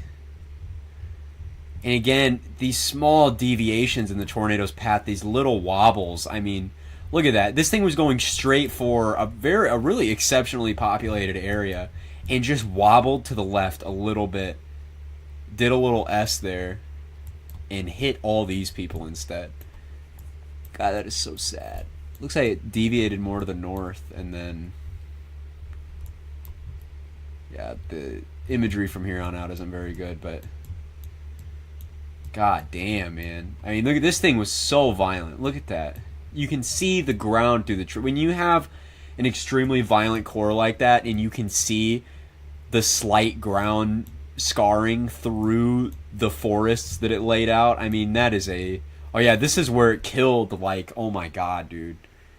I'm pretty sure it killed like 1 million chickens here or something. It was crazy. It was like a super high number of livestock were killed.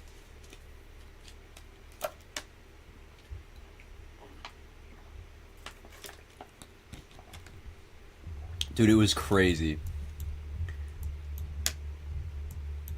I mean, this supercell was straight out of April 27th. I mean, it happened on April 28th, 2014. But, I mean, this was literally straight out of 427. I mean, it looked just like Tuscaloosa. Just like Coleman. I mean, yeah. There's a few supercells like that. Mayfield is one of those where it's just straight out of April 27th. Mayfield is straight out of April 27th.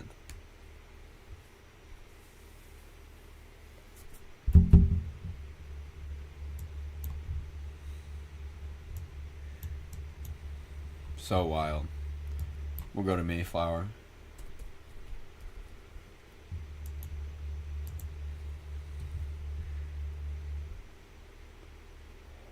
Just kind of northeast, I think, of... no, I don't think there's any thing that's visible at this point. Or, yeah, there's a month later. A month later, you can see it pretty well. Just goddamn, man. Imagine if this was just, again, a quarter mile to the left and it hit the downtown, like just a straight up huge area of Mayflower there, man. That would have been... Became a ridiculous water spout, then still moved on. I mean, god damn, man, this thing was relentless. And look at this, man, this is incredibly violent. But yeah, we're just moving up back into that Valonia area here, but back here after exiting Mayflower, I mean, look at that. And you can see the core of its path, and it just... I mean, 1, 2, 3, 4, 5, 6, 7 slabs. And just total ground scouring of this field. You can just see the core of the vortex. You can just see the core. Like, that's one of those things. It reminds me of Smithville. It's one of those tornadoes where stay away from the core. You know what I mean? Get away from the fucking core. Do not get, like, escape the core, dude. Know what I mean? God, if there was a tornado like that coming for me, I am telling you I'm leaving. I'm not riding that out with anything. Because there's not a lot you can ride it out with. Like at all. As you should. And the thing, I mean, if there would be an event where there's a tornado like that coming towards my house anyway, my ass would already be out there. But like, man... I'm never riding out any tornado. Yeah, dude. I'm not home. If there's a tornado in my area, you bet that I'm like a little bit south of it watching it. You know what I mean? But I'm too knowledgeable on them to sit here and want to ride them out. Any single one of them. Even like an EF0. Like, I'm just going to move out of the way. I don't want to... Well, that's not true. I'd probably write out an EF0 or an EF1 in my house just because it would be fun, I think. But anything higher, if I was able to like know, like you can look at certain scans and tell how strong tornadoes are. I'd probably write out an EF1 or EF0 in my house. That'd be cool, honestly, just to hear it. But like anything higher, nah. The trench is out here somewhere. Where's it at? It's not exactly here. It's like...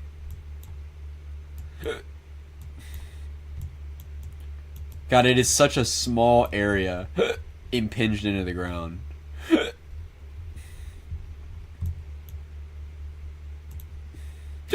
You can see it on the DAT. Dude, I'm having orgasms right now.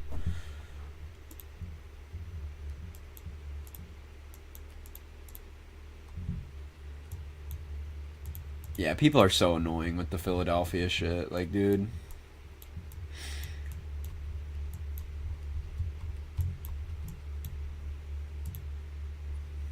Anniversary's coming up too, dude. It's April. It's so crazy, man. 12 years. Wait, did I do the math wrong? 13 years. Wait, 13 years. Wow. 13 years. That's crazy. That's crazy, dude. That makes me feel super fucking old too. I mean, granted, I was really young, but that makes me feel old. You know what I mean? Knowing that, like, I can think of a time that was 13 years ago. You know what I mean? That fucking makes me feel like a senior citizen. God, this day, man, bro, nothing will ever compare. I mean, just look at this. This is so fucking ridiculous. Like, it always, like, this is one of those things, like, this event has been a staple pretty much my entire life. You know what I mean? Just because growing up as a weather enthusiast and having a super outbreak occur in your life is insane, especially as a young kid. This is something that I don't think I'll ever get over. Is just the absolute, like, it's so hard to wrap my head around. Is how violent this day was, man. Like, this is literally, it's so insane. I'll overlay the satellite data here. Where's it at? Where's the satellite? There should be an option for...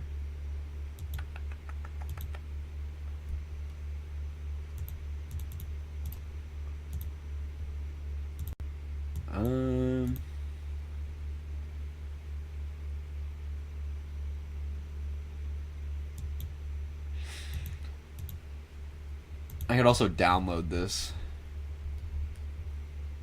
No, it won't let me. It won't let me. Good job. Hold on. I'll put it into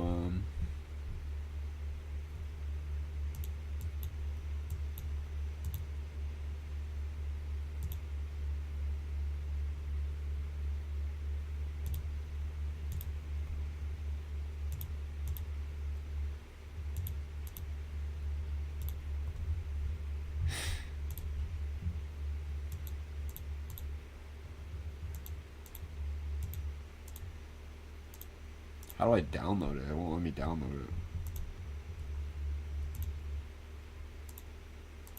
Come on, Dat.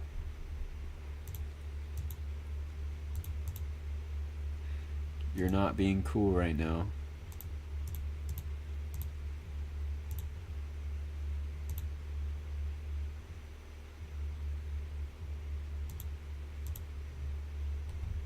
Huh.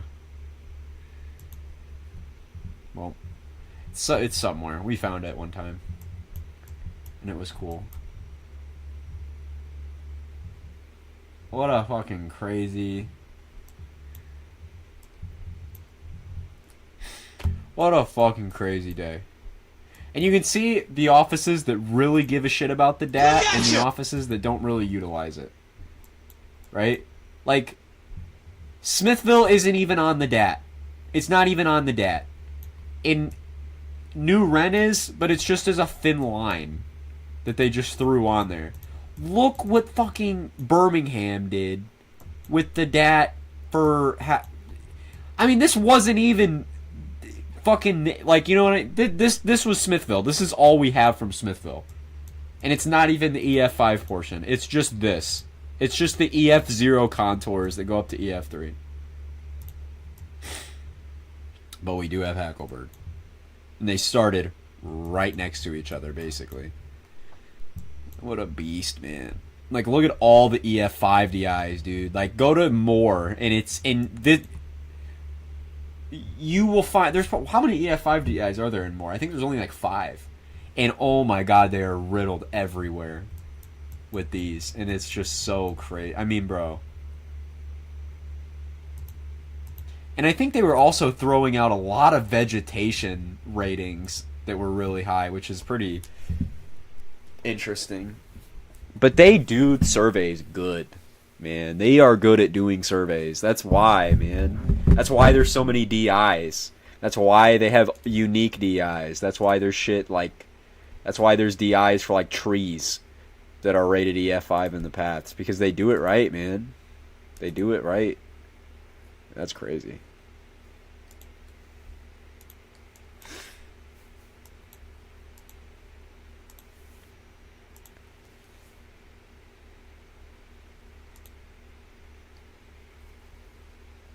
Yeah, Birmingham is an unbelievable weather office, man. That is probably the best in the country, other than like Norman and Jackson, and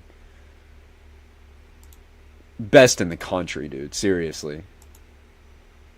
I mean, God, dude, that is so like, you just like imagine trying to ride that out, bro.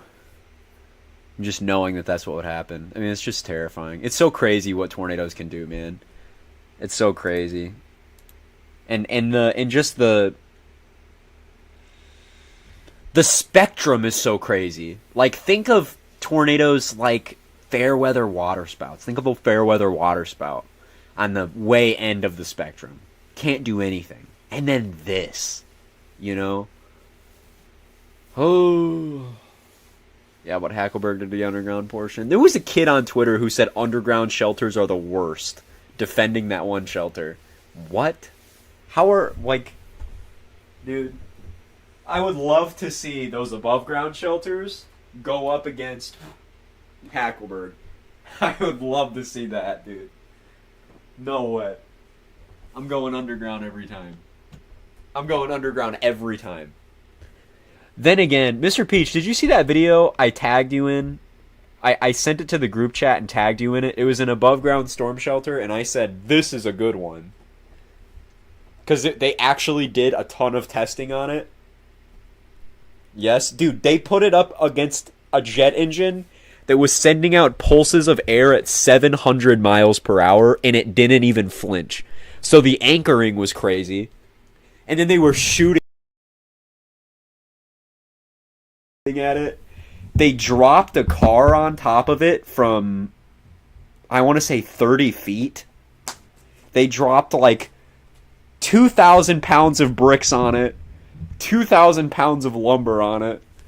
Like, this is all still on the same thing. They launched lumber out of like an engine at it at 150 miles an hour at certain at the door and stuff where you could break the hinges, all to the same storm shelter, and it didn't do shit.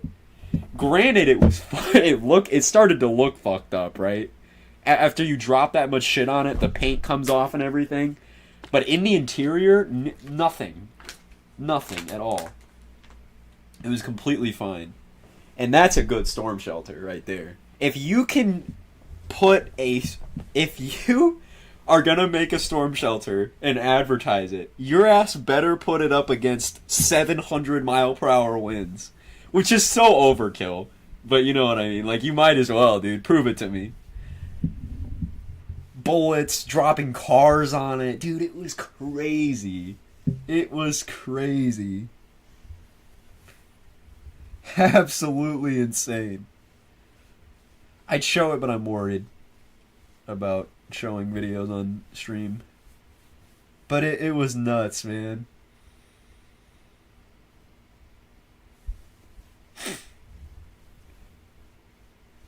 Companies that show this thing is legit. Yeah, they have other good shelters, I'd say. But that one was the only one that didn't have, like, specific certifications. Does that make sense? Safe tornado, safe pod. And Johnson on Twitter made a good point. He was like, if you're going to drop that much money on that thing, you might as well drop a couple thousand more on the real deal. You know what I mean? Not that this is the thing. I think it's generally a good shelter if it's indoors. I would not put that just like outside. Like in my backyard. You know what I mean? I would not do that, I don't think. At all. Like, I'm not going to be exposed to the elements. I want my house around it. You know what I mean? So it shelters me further.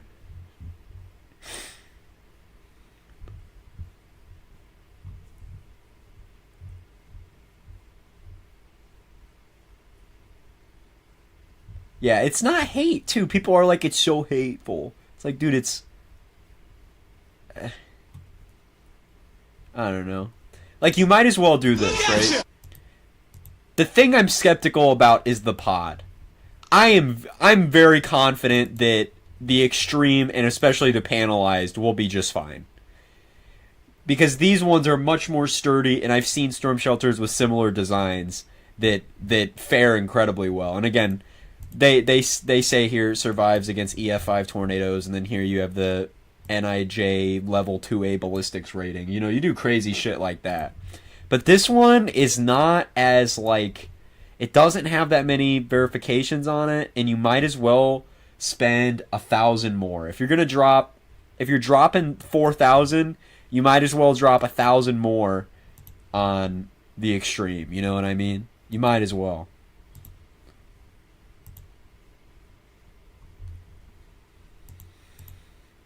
K's gooning. Can you hear me gooning right now? See, this is the thing. It says it's engineered to withstand EF5 winds of 250 miles an hour, which I believe, okay? I believe that. But my thing is never with the winds. It's the kinetic impact of debris. The winds are easy to counter, you know? The winds are really easy to counter. But when you have debris at 200 miles an hour, when you have a vehicle going that fast, you know? Yeah, I need proof of debris impact. That's the thing. And my skepticism for this would be gone if there's a video of them launching a 2x4 at it or something, you know what I mean? But there is a little bit of skepticism. Just because I've seen what tornadoes can do, and I'm not, you know... I mean, this is a 1/4 inch of steel. I mean, I'd buy this baby over all that other, you know, Campo at it. Let's see.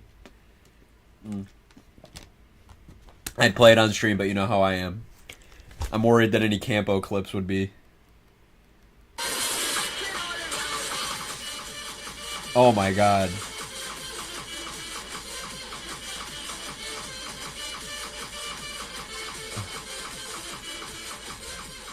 That is lit.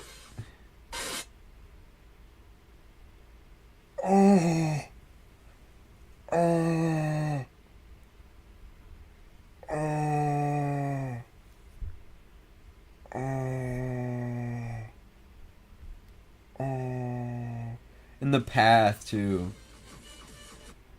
That is sick.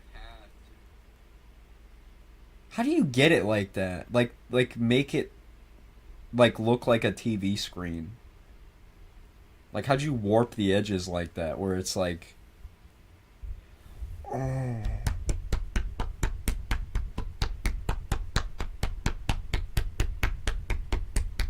Sorry, I had to. I had the schlonk. I had to schlonk it. I'm sorry.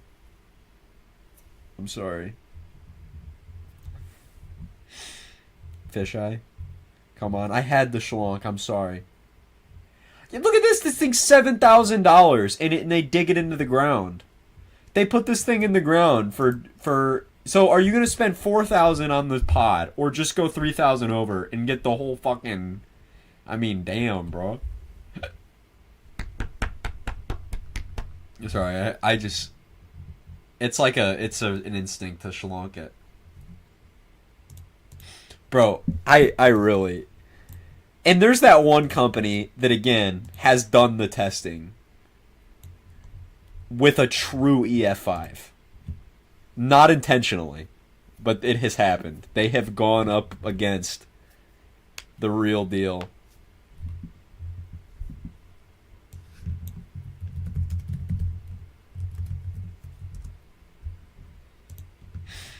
I mean, that's hell of an advertisement right there. Yeah, family safe. This is a hell of an advertisement. Imagine that, dude. Being like, you want to know if our shit's legit? Bam. Here's a picture of our shelter on a slab. That is legit. That is legit, dude. That's your advertisement right there, dude. Fuck all the other testing, dude. You just showed me.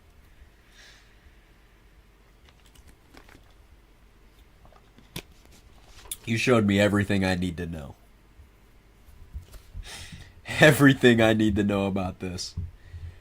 Put your company on the map. Truly, dude. That's the top tier right here, dude.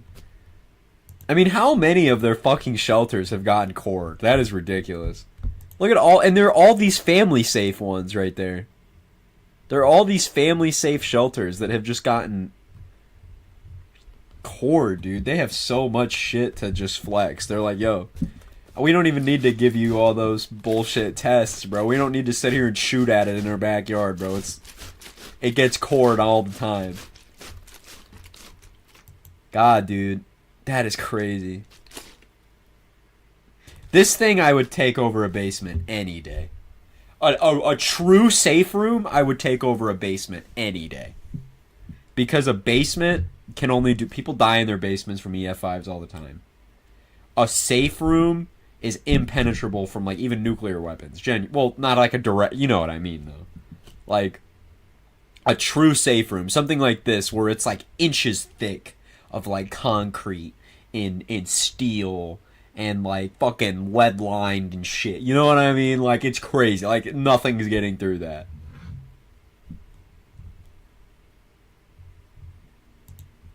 That's probably the best, though, is a dome. When you have something aerodynamic like a dome, even a dome-shaped house will withstand, like, regular wind loads. If you have a dome that is in the ground, an in-ground, like, concrete steel dome... You can literally sit there and jerk off while the tornado hits, dude. You'll be fine. You can sit there butt-ass naked, bouncing on it in the shelter while an EF5 is coring you, and you'll be completely fine. Completely fine.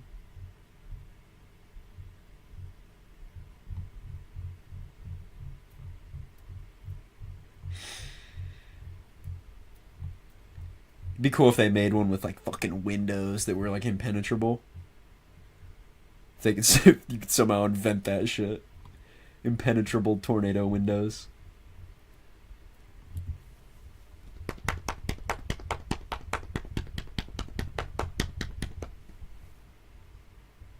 My basement has no bench to sit on. I got a couch in my basement. I have to schlonk it when I get happy, bro. Chill on me, bro.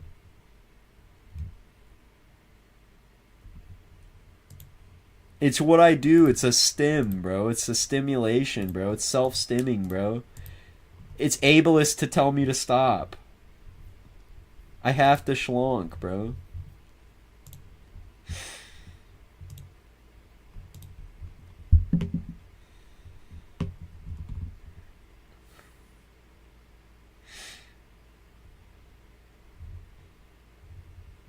At least it's not November. Stop slapping you. It's for good luck.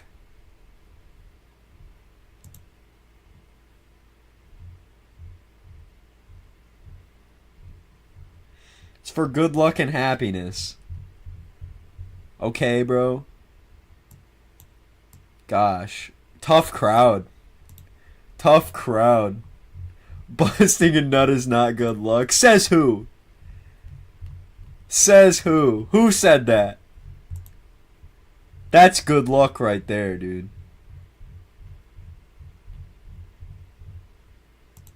Me? It's good luck, goddammit. It's good luck. You know how I know it's good luck? Think about it this way. Say you're in class. Oh no, dude. You need to pass a test that you're not sure you're gonna pass, and you need luck. You need luck to pass this school test, dude. You know what you have to do? You know what you have to do to pass this test at school?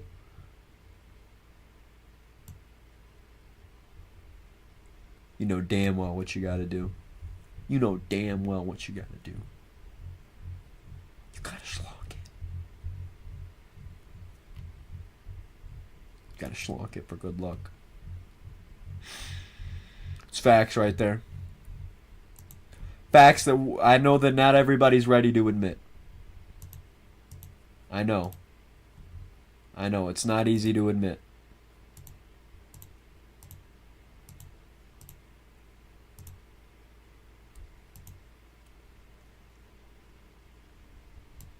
This is why you need a girl.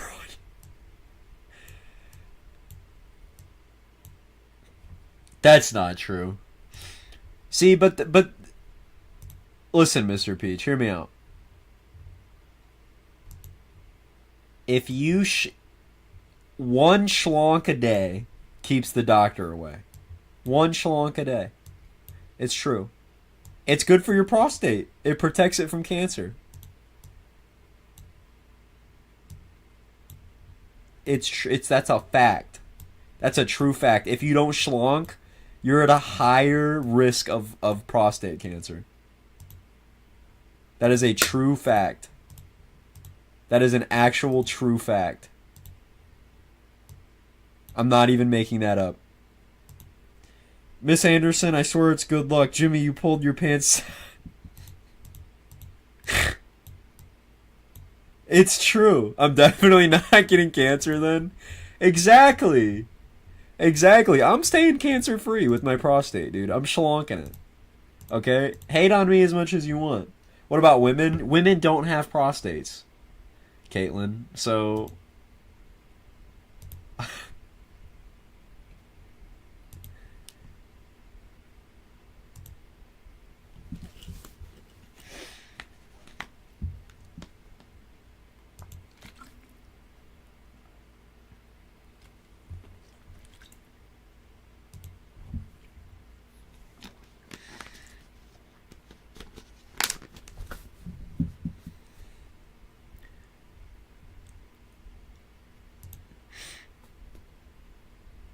cis women don't have prostates. I should say that.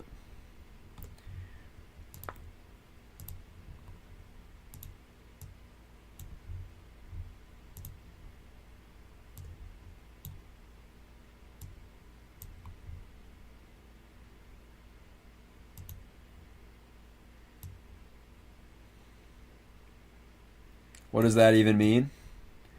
The cis women don't have... The cis women have prostates. Or, no, backwards.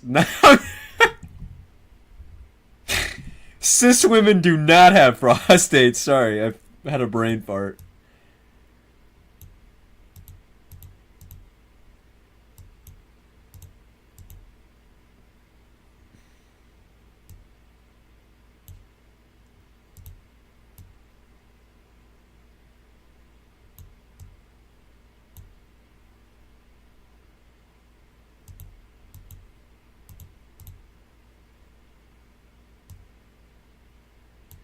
What's a cisgender?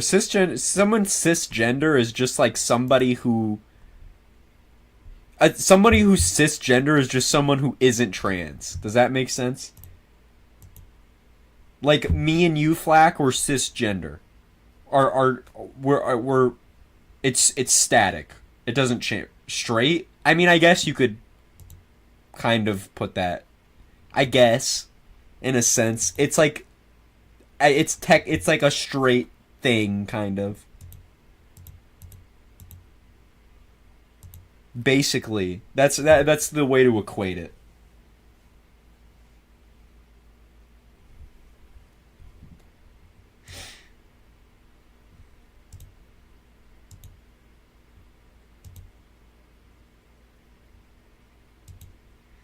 Schlob? Not schlobbing, schlonking. Schlobbing is different. Schlobbing is when you use your mouth. That's a schlob. Schlonking is different. So if I get my dick... I mean, you're still... It would have to depend... If you cut your dick off, you have... It's different. That's different. If you feel like a dude mentally and you express yourself still as a dude and you cut your dick off, you're just a dude without a dick.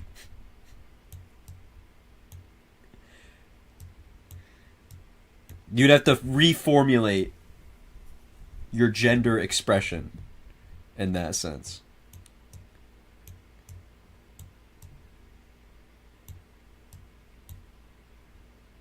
Mr. Belding? Mr. Belding? I don't get it. It's not like what you can get. You know what I mean? Like a lot of, like, again, equate it to being straight. Like, you're a cis dude. You're cis. That's just you. That's it. That's it. You're not trans, therefore you are cis. You are cisgender. That's what it is. Just Even if it's hard to wrap your head around, that's just how it is.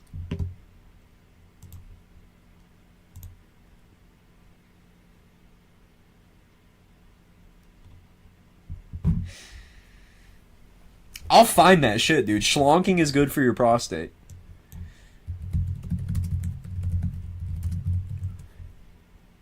I'm not gonna sit here and cap.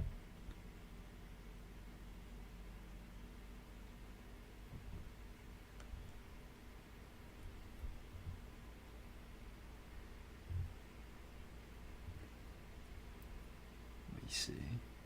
Yeah, there's growing evidence that men who schlonk more often have a lower chance of having prostate cancer. So you know what? I am staying cancer free. Cancer free.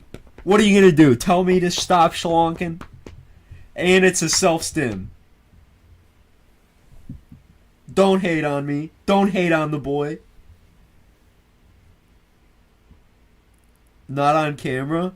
Well, dude, what are you gonna tell me? What are you gonna tell me, huh? I can't be preventative on camera. I can't be preventative on stream.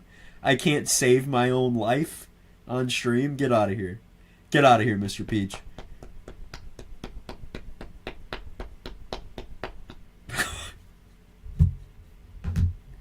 That is so insane.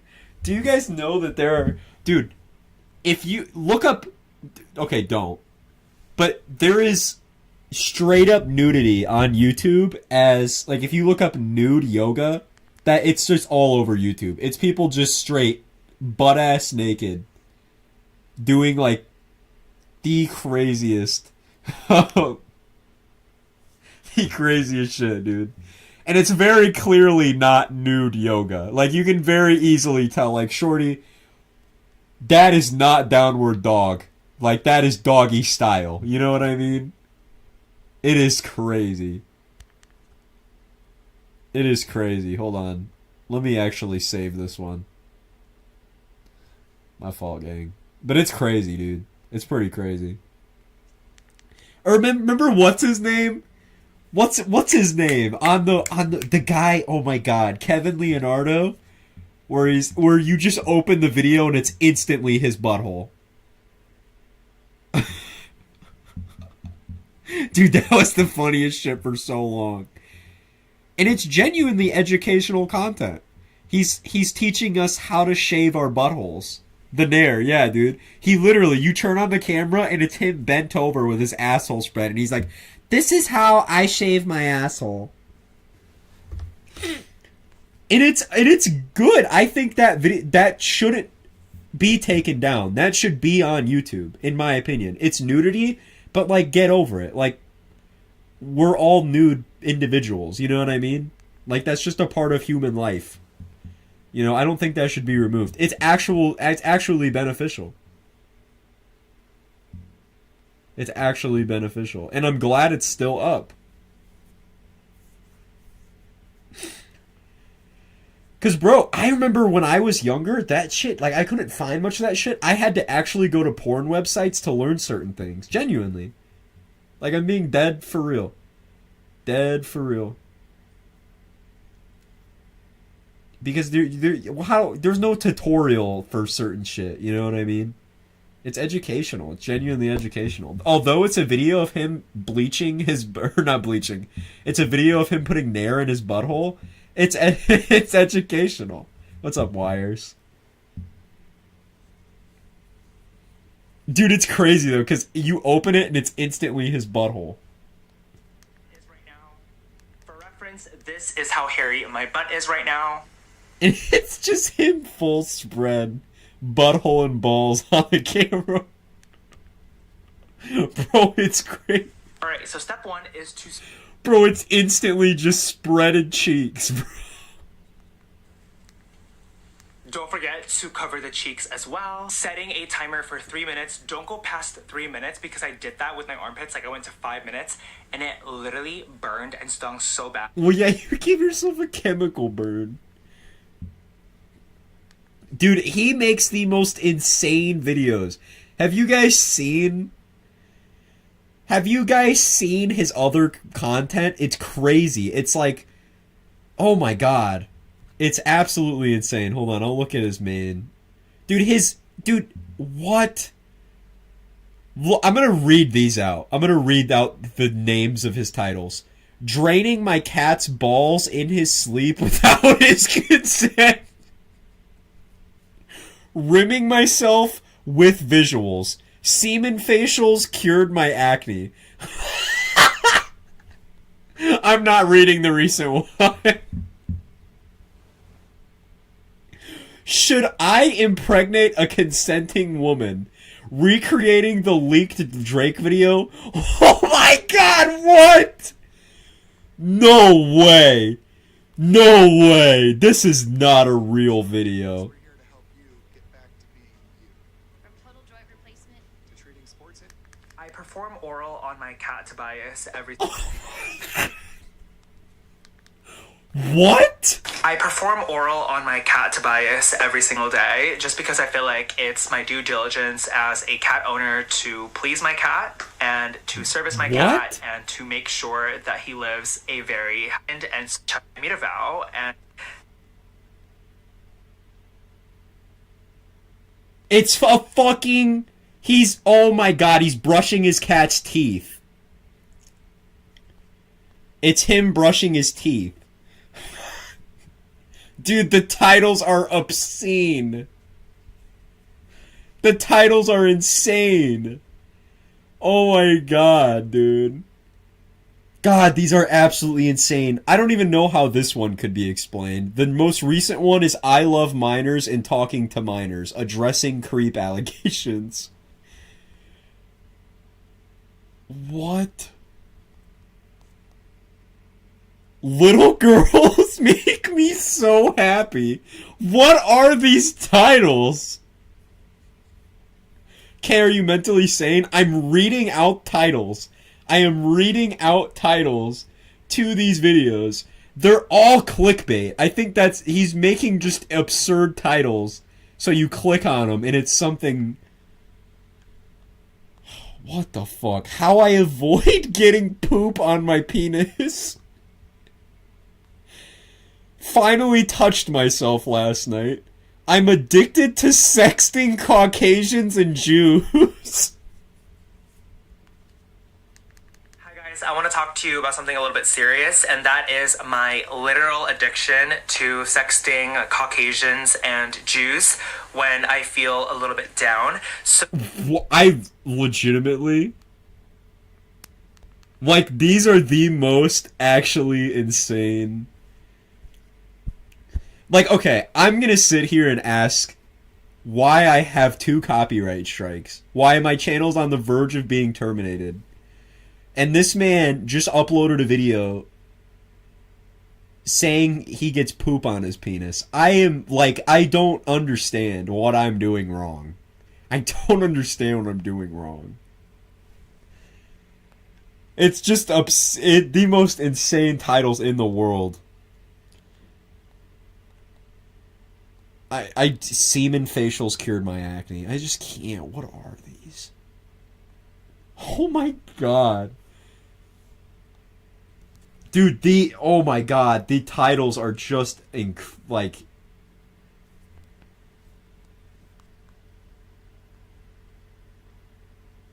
In all caps, filling up my hairy hole. Why you need to shart after he breeds you? What the hell?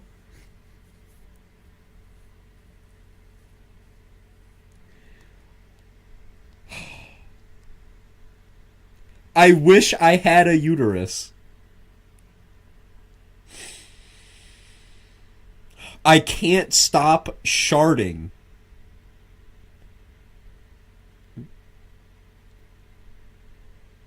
My hole is so big and wide and in desperate need of thick.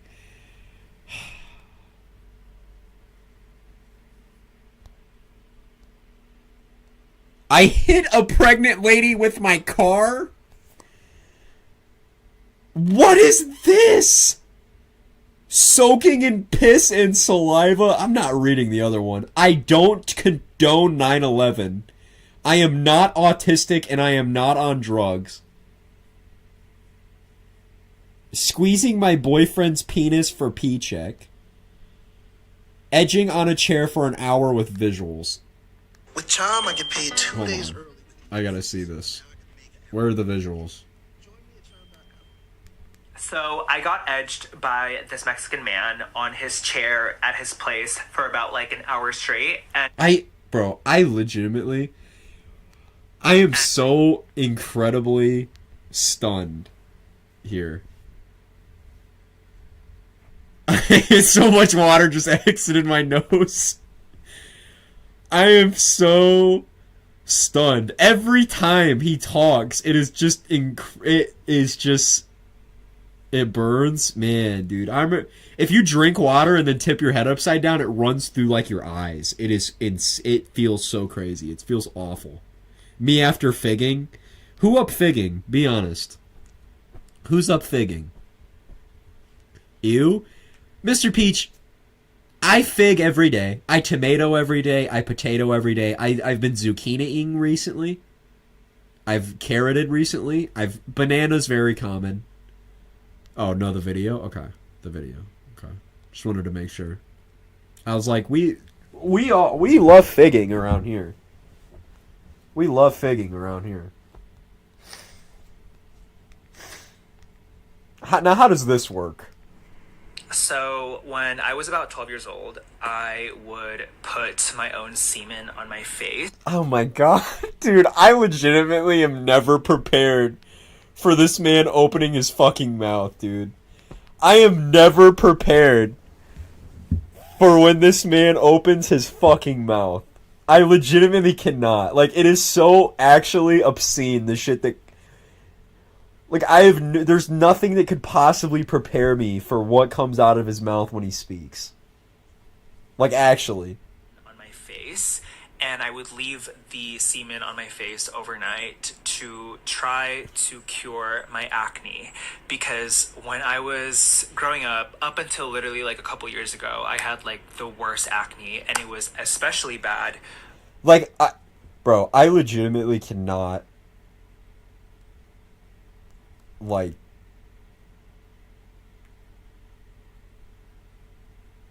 my testicles stink. Ball sack smell full update. Double up and save. What? What is this?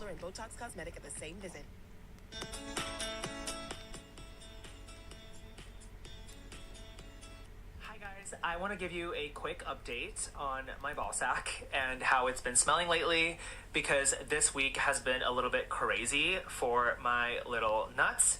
And I'm not trying to be funny, like, this is genuinely serious, like, this is my real body, like, my body, my choice, and so I have the right to explain to you how they've been smelling and just my overall...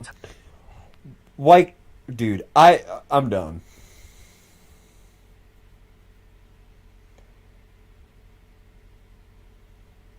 Okay, but did it work? I just came back and that's the question from June.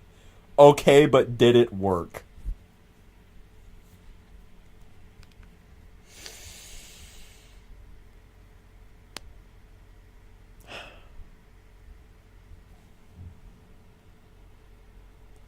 Hello, is my internet working? Please tell me. Yes, Eben, it is working fabulously. Thank you for being a member for 5 months. Mr. Peach, Mr. Peach, do you have acne? I'm just curious. I'm curious, Mr. Peach. Do you have acne?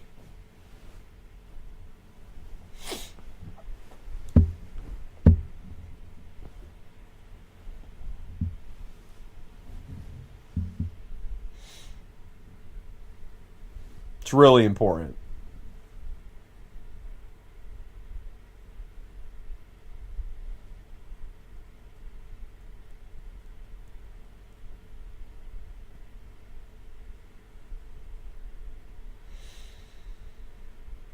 That man has and looking through the titles, and there's some that I'm not even saying out, like, I refuse to say out loud. They're just, like, terrible. My god. Kay doesn't have bro, what?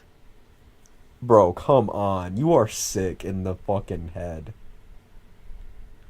J. Cole just dropped an entire album, like, out of nowhere, called Might Delete Later. And apparently he disses Kendrick, but, like, he hasn't, like... How to have amazing... Alright, bro. He responded to Kendrick Lamar, yo first shit was classic, yo last shit was tragic, yo second shit put bitches to sleep, but they gassed it. What? Good Kid, Mad City did not put anybody to sleep. Thanks, bro. Thanks, J. Cole. You're trash. That is garb, bro. Come on, bro.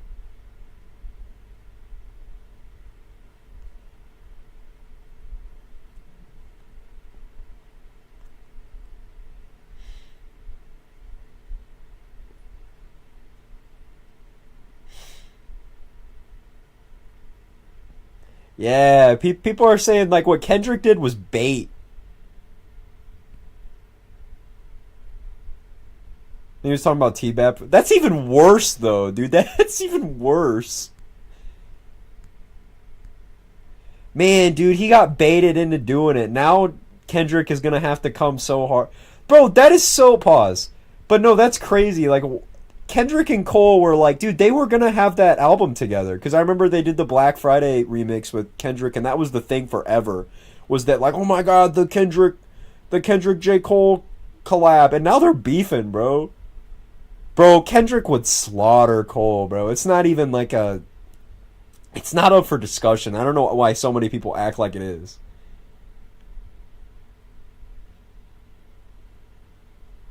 It's genuinely not.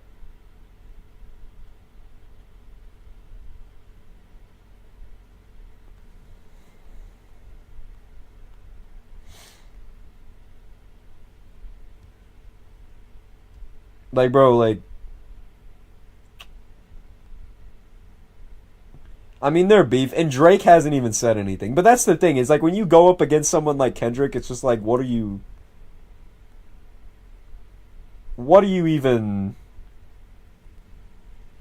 do? So, Cole got baited, and then now Kendrick's gonna go crazy on him. So it's like, you know what I mean? I hope to God Kendrick drops a solo diss track. Why is Kendrick doing this, though, bro? It's for no reason. Kendrick is so pissed in dissing everybody just because they included him and gassed him up on First Person Shooter. He wasn't even on that song, and J. Cole was, like, saying that Kendrick was one of the greatest of all time. And Kendrick dissed him. He got bored, and thank God he got bored, bro. It makes it interesting. Guys, I have a question. What's up, Eben Wander? What's up, Abon Wander? Abon Wander?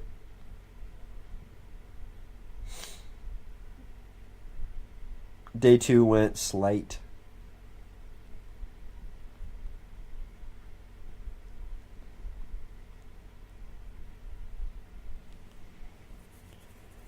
Like, dude, and that's crazy coming from Cole, bro. Like, bro, I'm not going to sit here and act like anything you've ever dropped is even on the same level as Good Kid, Mad City. Nothing even, like, you haven't even dropped anything that touches Section 80. I'm going to be real with you, bro. And I don't even think you have the capacity to create anything that would even touch To Pimp a Butterfly. I don't know, bro. You think making an entire documentary about a fake tornado is stupid? No. We do it all the time. But, like, bro, like, how are you going to say that, bro? Like, Cole, that describes you, bro. Like, your first was a classic, and I don't really think about you much anymore, Mr. J. Cole. Jermaine, I'm going to be honest, brother. I mean, like, Born Sinner and Forest Hills Drive was fire, but... Dude, I mean... I don't know, bro. And I love Born Sinner. Incredible album. 2014 Forest Hills Drive is peak, bro. Like, we all know that shit, bro. Like, everybody knows. Everybody knows it, bro. Hold on. Like, everybody knows fucking no role models, right?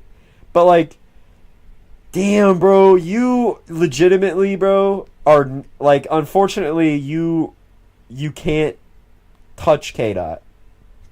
That's the unfortunate reality. Like, Kendrick's worst album is on the level of your best, bro. I don't know, bro. You know what I think is super underrated? Section 80 gets overlooked, but I think fucking Overly Dedicated gets overlooked all the time. I love Overly Dedicated. I honestly, call me crazy, I like Overly Dedicated more than Mr. Morale. And that might be crazy. I absolutely love Overly Dedicated, though.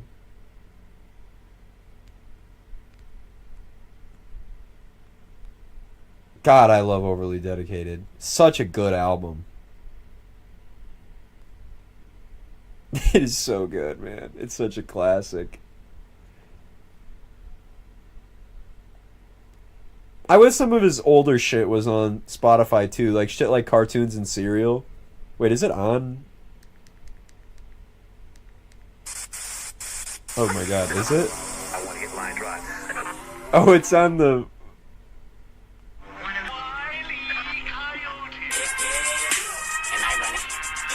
Dude, oh my god, dude. Anyway, bro.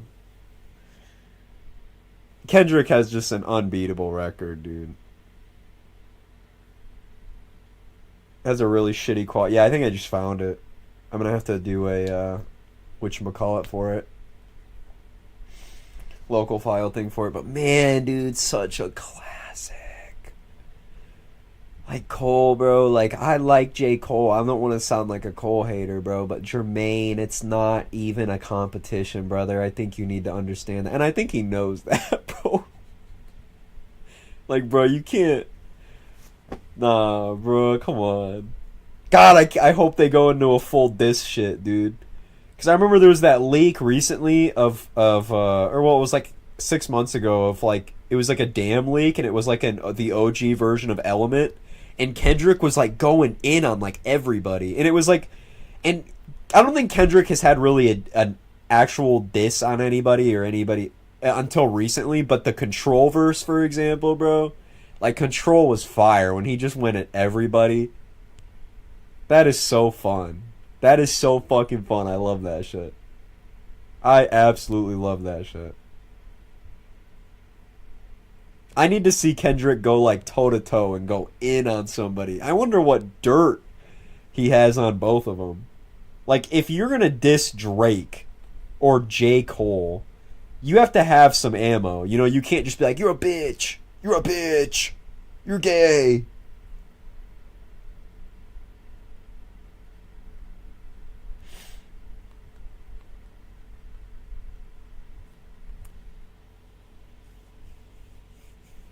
I hope this gets really... I hope it gets really ugly, too. I hope we get some Pusha T shit going on.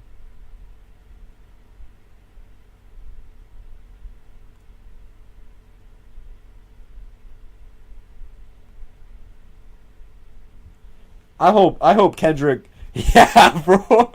Bro, I hope they put Kendrick and Pusha on the same track. And they reveal, like, a new child. There's a second one that we don't know about.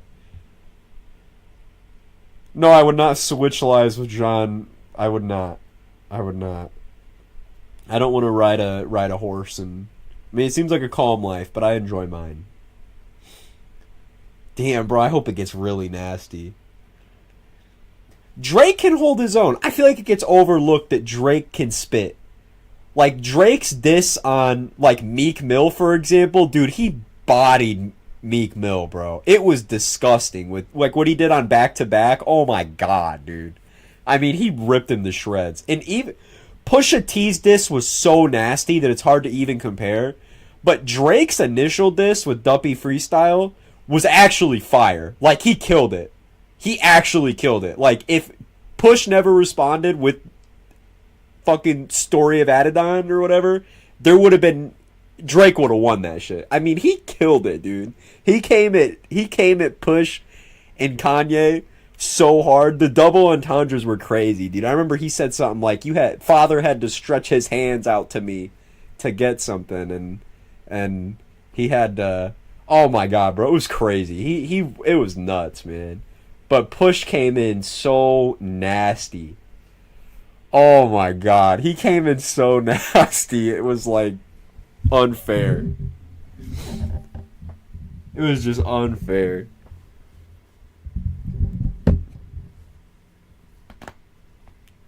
So I think Drake can hold his own. I think Drake might be like, so that's what I'd be curious about. But I think the only reason Drake hasn't responded yet, obviously, is because you're going up into Kendrick. And the reason that J. Cole hasn't really is because I bet J. Cole's kind of salty, bro. You are hiding a child. Let that boy come home. Deadbeat motherfucker playing Border Patrol. Whoa. Adonis is your son, and he deserves more than an Adidas track run. That's true. God, that shit is awesome. God, dude, he killed that shit, man. It was evil. It was actually evil.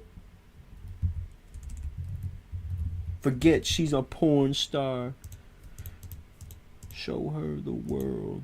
Man, he came out that it was with a porn star. He was, bro, oh my god, bro.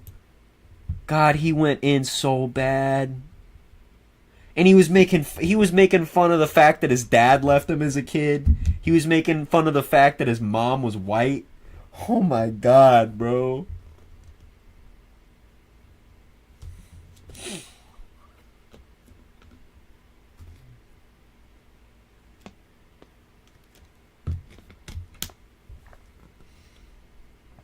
This is unreal. He actually wrote a whole fake paragraph on the Mississippi mudslide. Jesus fucking Christ, of course.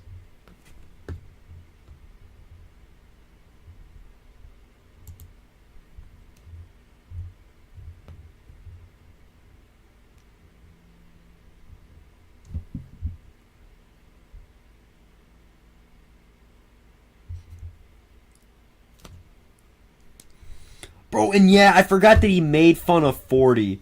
Bro, that was evil is because, bro, he made fun of 40, bro. He made fun of Drake's producer because he has multiple sclerosis, bro. He literally said OVO 40 hunched over like he's 80. That is so evil. He said tick, tick, tick, how much time he got, that man is 666. Oh my god, dude. Like, that is so wrong. He went, again, bro, not only did he reveal he had a son and he was hiding it, and a son with a random porn star, but he made fun of the fact that his dad left him. He made fun of the fact that his mom's white. He made fun of the fact that he had the old fucking, actor career. He made fun of the fact that his producer and best friend is dying and has multiple sclerosis. Bro, that is just so fucked up. Like, it was wrong. But, dude, that's how they were. Dude, they hate Drake, and I truly don't really know why. I don't know why everybody in the industry hates him. There's something. Like, a lot of people are saying it's jealousy, but I'm not convinced. Like, I feel like he's had to do something that other people in the industry know about to make him, like, to hate him that bad. Because that is, like... oh my god. Jingle bell.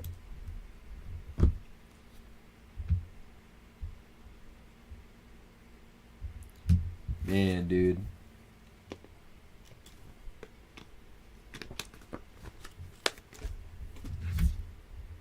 God, I hope that we get a diss track.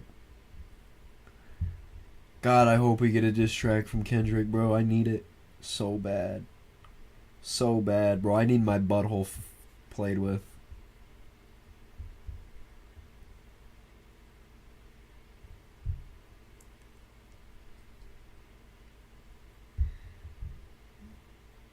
By Mr. Peach, too, low-key.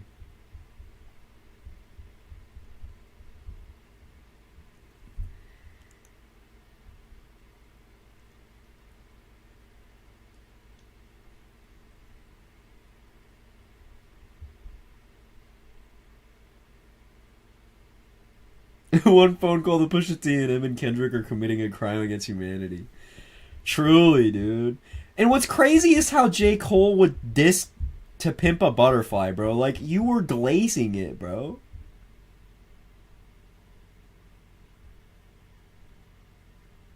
Like, you're just lying.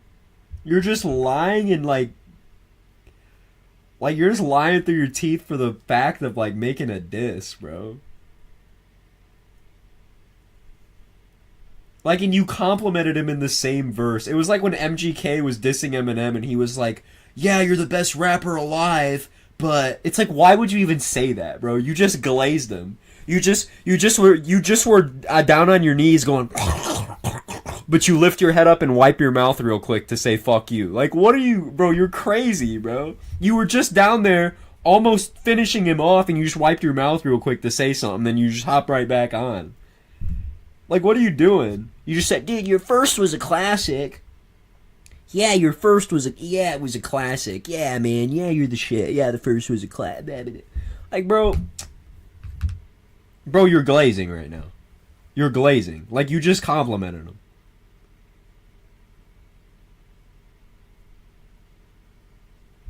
I don't know, bro. It's crazy. This is awesome, though.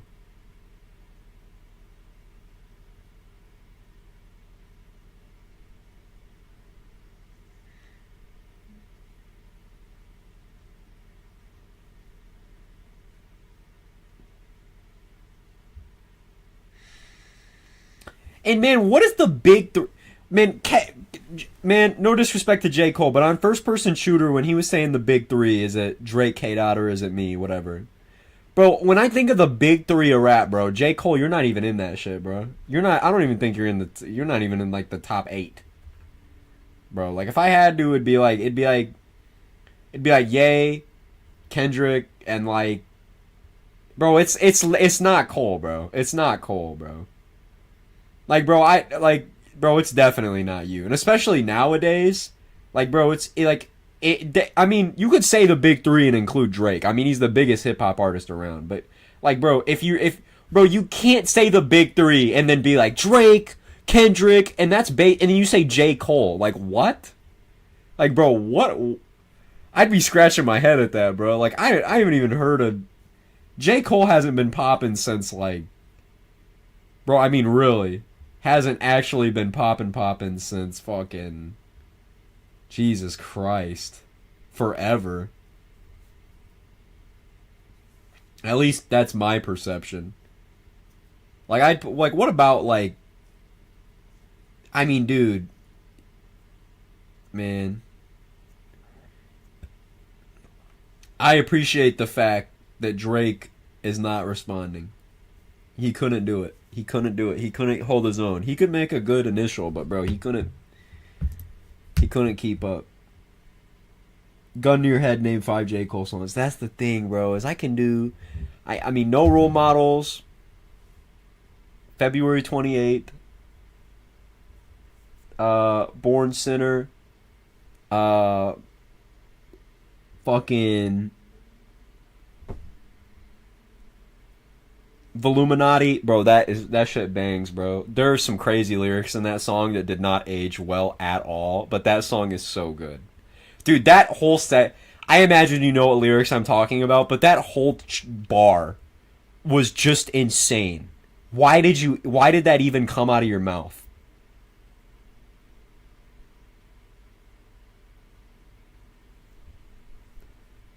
The Illuminati is so fire, though, but I have no idea why he said that, bro. I can't think of any... Power Trip, yeah, Power Trip, and then... I would be dead then. Bro, I can't think of a fifth, bro. What's the one where he disses... Middle Child, yeah, that's good. That's good. Bro, I could rattle 20 off from Kendrick right now, bro. Easily, bro.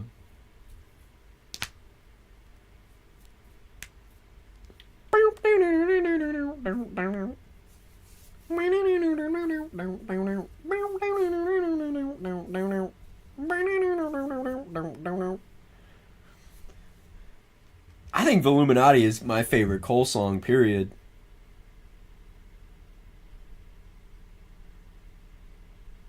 But I don't like the part where he said the F slur 7 times in the same bar and talked about getting fucked in the ass. That was really strange. That was really, really strange. That was so weird. That bar is strange, man. And he was saying, it was just to prove how homophobic you are. Like, bro, what? That is not how to prove how homophobic you were, but it's alright. It's alright, Mr. Cole. That was just an interesting bar. What's up, FT?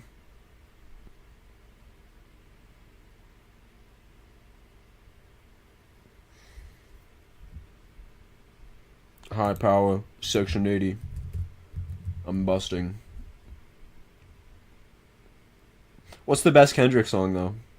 If you had to limit yourself to a single Kendrick Lamar song for the rest of your life?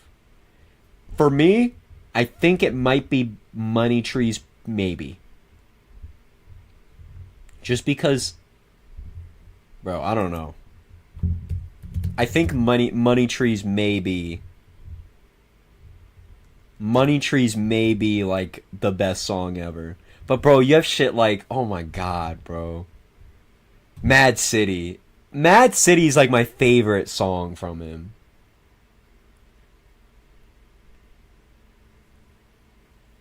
I love the fucking yeah. Oh my god, dude. Man down. Where you from? Fuck who you know.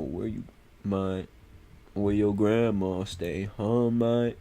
This is Mad City now. Run, mate. Pace yourself. I'll take you down a trip down memory lane. This is not a rap. Crack on move cocaine. I love Shireen, bro. Honestly, that beat is awesome, dude. The beat to Shireen is awesome, bro. I love Poetic Justice.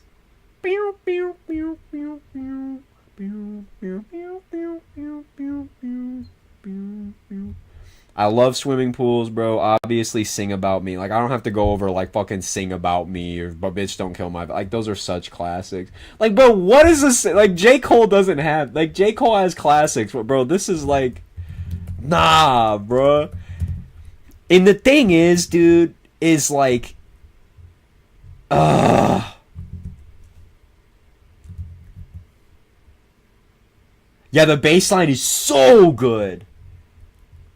So good. It, like, especially with, like, a super... Like, if you crack up the bass on a speaker in your car, it just, like, grooves so nice. Like, bro, there's not a song that J. Cole has ever made that is Mortal Man. Genuinely. Bro, what... I don't understand how to, like, put together... Like, bro, the whole album is him telling a poem to Tupac. Like, who the fuck is coming up with... It's certainly not J. Cole. It's not Jermaine Cole that's coming up with that, dude. And that's not hating on Cole. I'm just saying we gotta be honest. We just have to be real. When he isn't defending a kitty diddler. Yeah. Yeah. But I understand his point in the sense of, like, when shit hits the fan, are you still a fan type shit. That even applies to the Kanye thing now. It's like, you know, he made Graduation, you know. That's basically what he's saying in the song. It's like, but he made Billie Jean. The whole song is cope. The whole song is cope. About the Michael Jackson thing, too. I know that people have said... I know that he was found innocent. But on no stretch of the universe is sleeping with children alone in your bed okay when they're not yours. It's not. It's not. And I know he always said, like, but why is it weird? Why is it weird? Tell me why it's weird. It's weird because it's weird, motherfucker. He's like, it's just the stigma. No, it's not. It's just weird. It's just weird to do that. And this is something.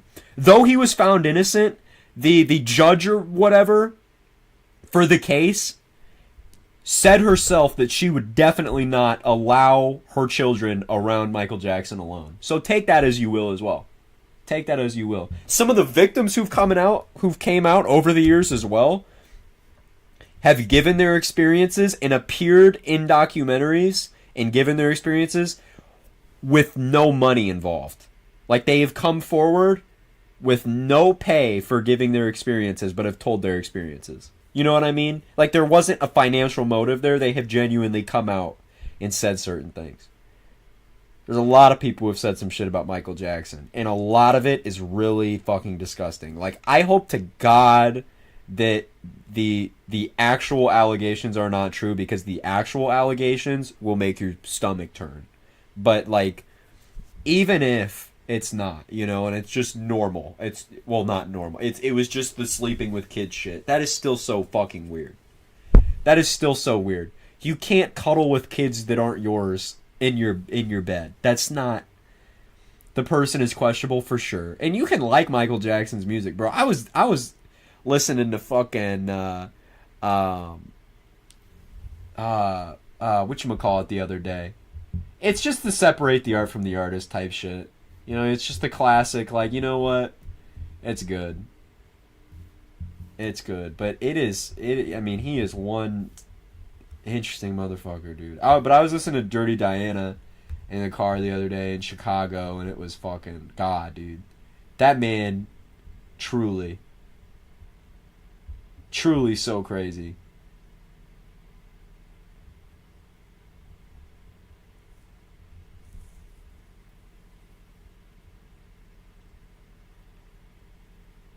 The mixing on that album is so good, too. On Thriller.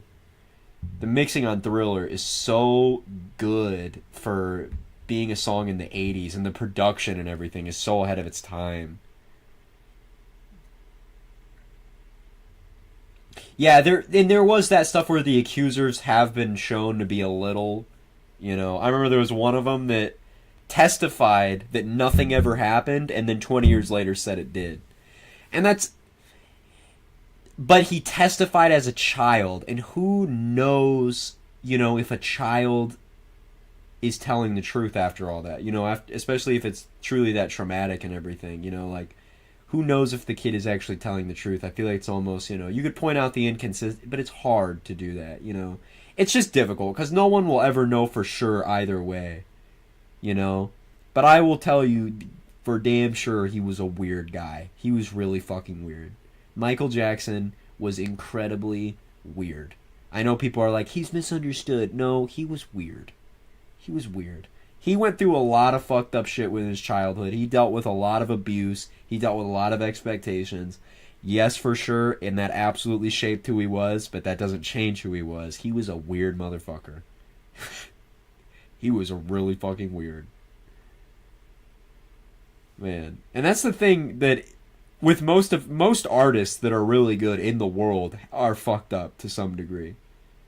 I mean, that usually, like, tons of creativity come out of mental disorders and stuff where that's either your cope or a natural, you know, like, I mean, Kanye, for example. We can throw Kanye in there. He's got bipolar.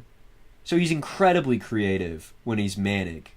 But he is fucked up. Yeah, kid named... Exactly. Like, where you have shit that is the result of... And that's not a surprise at all that most musicians are heavily fucked. You know? It's either their cope or with disorders and stuff, it makes them super creative. And, I mean, even a lot of hip-hop artists are, like, super traumatized. And that is just the cope, man. Like, Kendrick is an incredible poet. But it came from, like, so much trial and tribulation and... God, man. Same goes for MJ. That's why you shouldn't idolize art. Man, you shouldn't idolize artists for anything more than their art. You know, when people take it a step further and, like, I love this person, I love that person. It's like, bro, you don't even know them, man. Like... Nah, bro. Like, it's obviously disappointing when people say stuff like that either way, because you want somebody that makes good music to also be a good person, but you just gotta... You gotta like the music.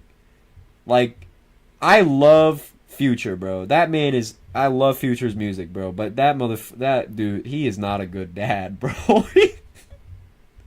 Like that, he should, man. Or like fucking, you know, I mean, God, there's so much like that.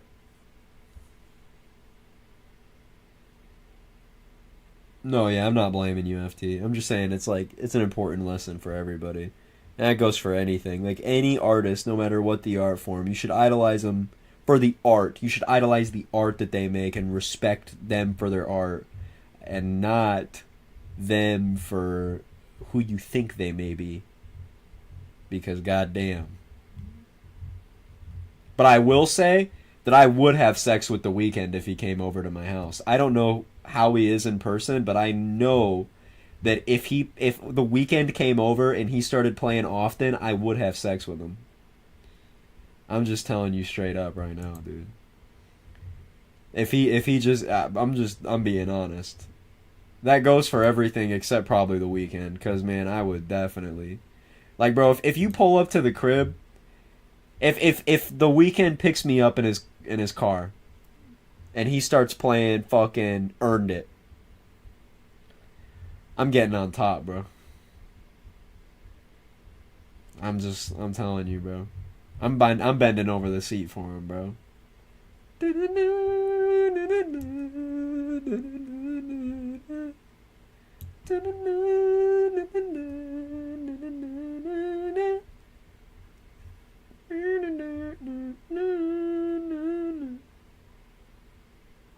God, bro, this is the shit, dude. Imagine this, bro. The Weeknd pulls up to your crib, bro. Like, I'm his girlfriend, okay? I'm his girlfriend. The Weeknd pulls up. I get in his car. He passes me, I don't know, like we're smoking a blunt or something, and this starts playing. Listen, bro.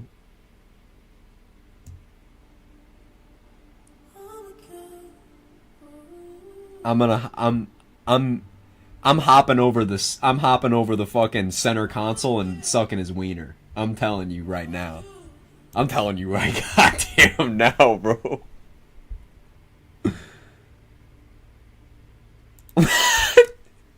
The Weeknd made The Idol. J. Cole is trash. Kanye likes getting fingered. At the end of the day, all your favorite artists are horrible people. Dude, it sucked because The Weeknd, man, The Idol was so bad, bro. You know when you know that scene where he's sitting there and he's like, "Oh, I want you to play with that tight pussy, bro." Dude, that just sent shivers down my spine, dude. And the thing is, The Weeknd makes my cloaca moist, but damn, dude, that did not, dude. That dried my cloaca. That really dried it out.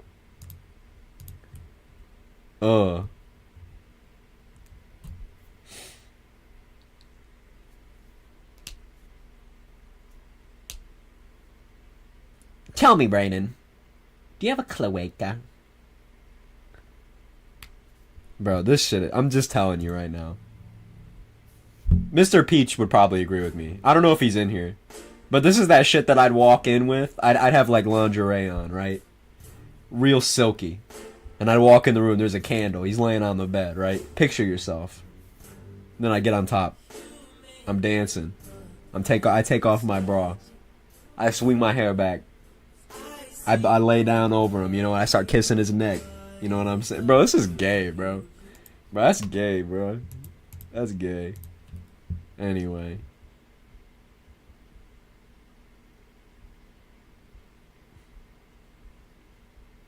You are gay? Bro, I'm not. I'm not, bro. I'm just telling you what I do. There's being gay and there's just telling you what I would do in a certain situation. You know what I'm saying? I would do worse.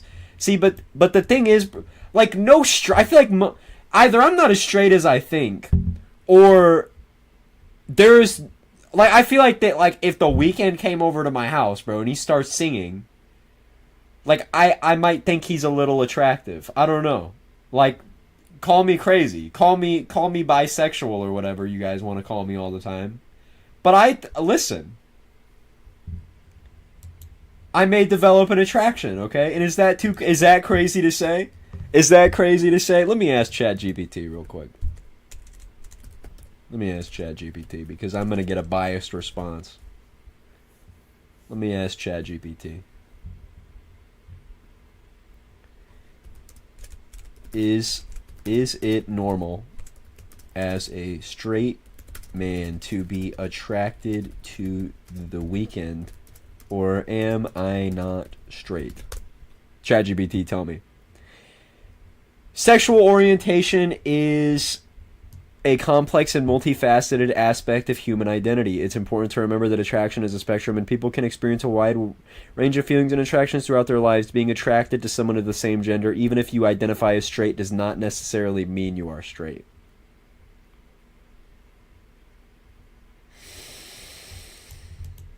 Whatever, ChatGPT. Man, ChatGPT sucks anyway, dude. It's not very good. It's not very good anyway. I don't really listen to it anyway.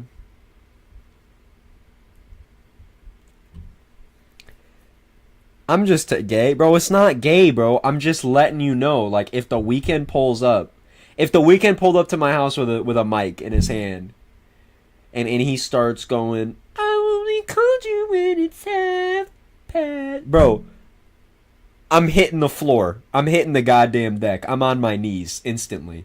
I'm gonna be like Kevin Leonardo, dude.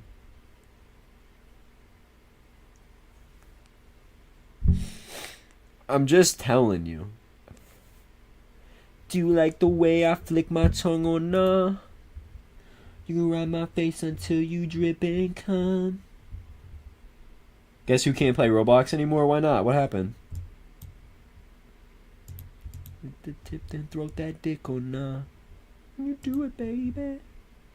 Can you let me stretch that pussy out or nah?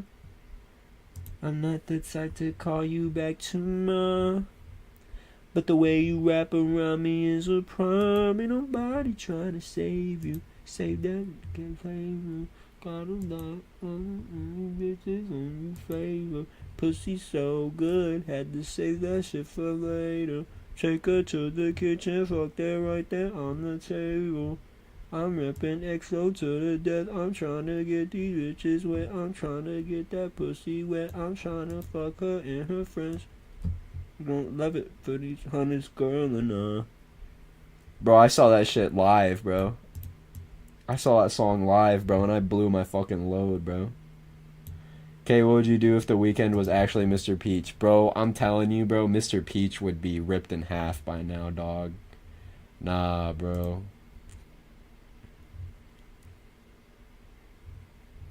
It's not opening. That's trash.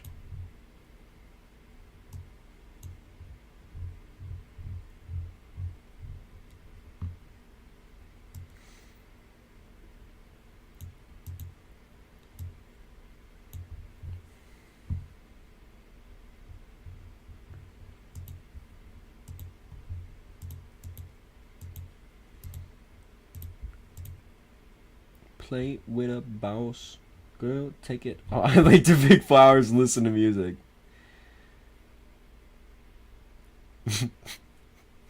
I hate this. Fuck it. What is this meta here? This new meme where like somebody says something out of line and the response is, I like to paint my nails and play with Play-Doh. I like to talk to my friends on the phone. It's the force field. It's crazy because I feel like I've been repulsed, or not repulsed. I've been like pushed away. I feel like it makes me step back. It feels like it's a barrier that sets up between the person and the joke that I was making. I love to eat water and drink plates. Good for you. It's a counterattack. It is. Because I feel like there's like a force field there now, and I have to say something like exceptionally bad to get a response. And I feel like that even then it doesn't work.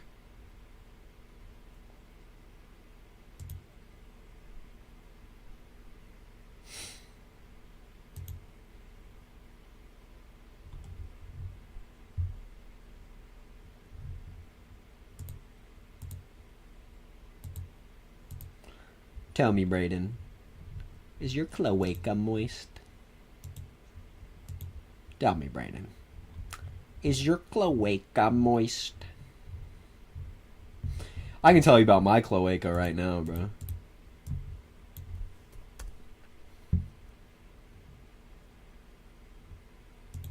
The only oh yeah, blast rope is crazy. I can't believe he said that. Get on screen and blast rope. Like, what the fuck? With his kid, yeah, dude. His kid, dude. Yeah, dude. Oh my god. What did he say? His kid is super fucking funny and like witty too. His kid said something super fucking funny, dude. I have to pee really bad. I'm gonna be right back. Dude, I hope the weekend's in the toilet, dude. I want to pee all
I don't know if it's just an ADHD thing and I'm a crackhead, but like whenever I'm really cold and I get in the bed and I get really warm, I get like incredibly excited.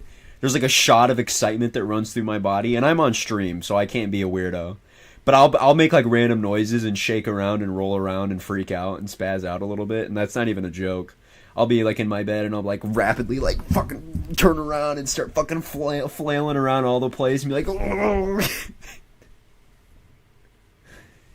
I don't know why I do it. It just I get like a random shot of like happiness or something, a random shot of optimism that flows through my butthole. I wish there was a way that like I don't know how to put my what is the audience for my streams? I can't say that it's specifically like not safe for work, but like it's definite. But I can't. It's hard to like put in words. You know, there'll be random segments where we're talking about science and cool shit, and then all of a sudden we're talking about buttholes. It's like I don't know how I can do this. Like I've thought about sometimes on stream being like viewer discretion is advised, but some streams never get bad. Some streams are pretty normal. I don't know if it's just. What the fuck is the? Oh, my stream was on my phone. Oh, hold on, dude. Let me get my handy dandy. Let me get my handy dandy.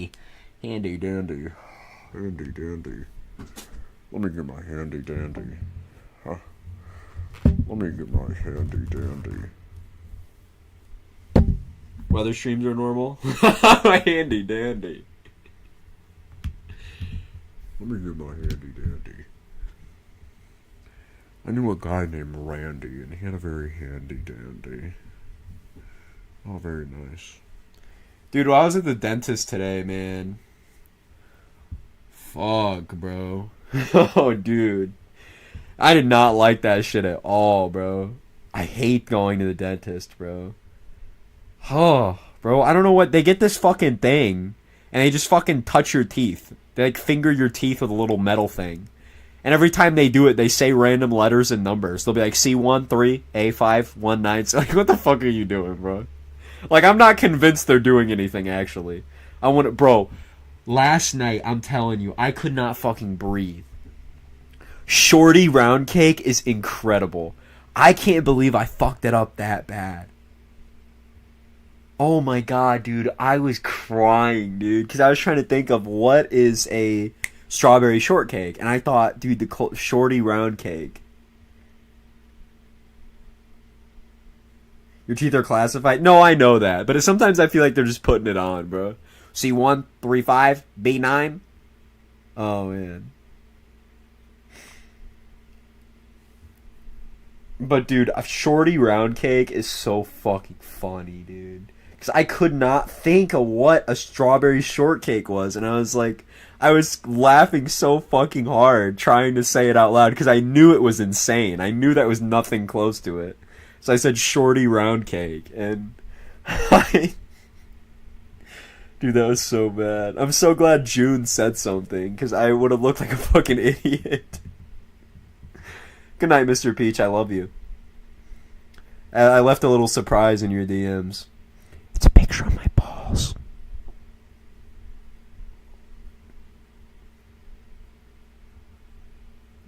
Dude, I was talking to my brother the other day, and we were looking at this picture. We were on this vacation we were on back in like 2020. And dude, he was like, dude, I think that's when you peaked. I was like, what? And he was like, dude, you're such a brain rot now. I was like, what do you mean? He's like, dude, you are such a brain rot. He's like, you walk around and you make random noises and talk about Skibbity Toilet. He was like, bro, you're such a brain rot.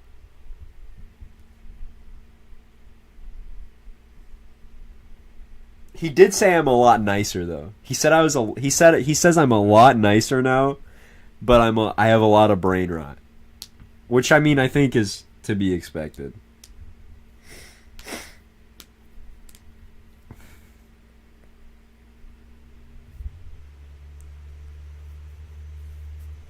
You're such a brain rot, okay? Dude, there's only one person I think who is true brain rot, dude.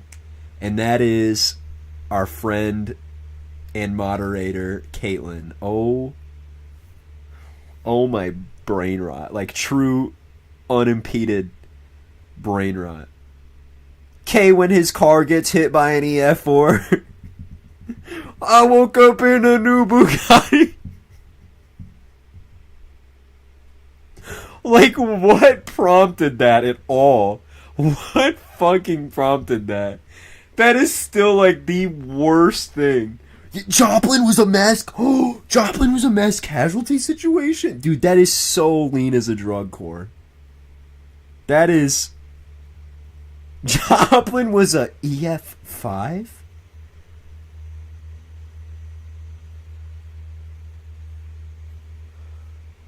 By God, I couldn't believe that.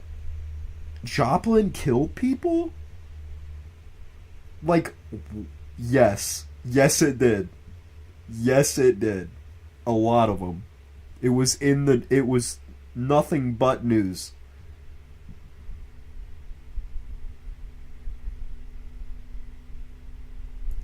Earth semester building?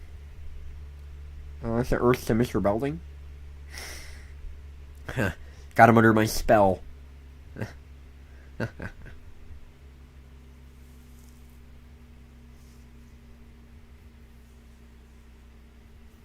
What's up, guys? Senior Cheese Harvester.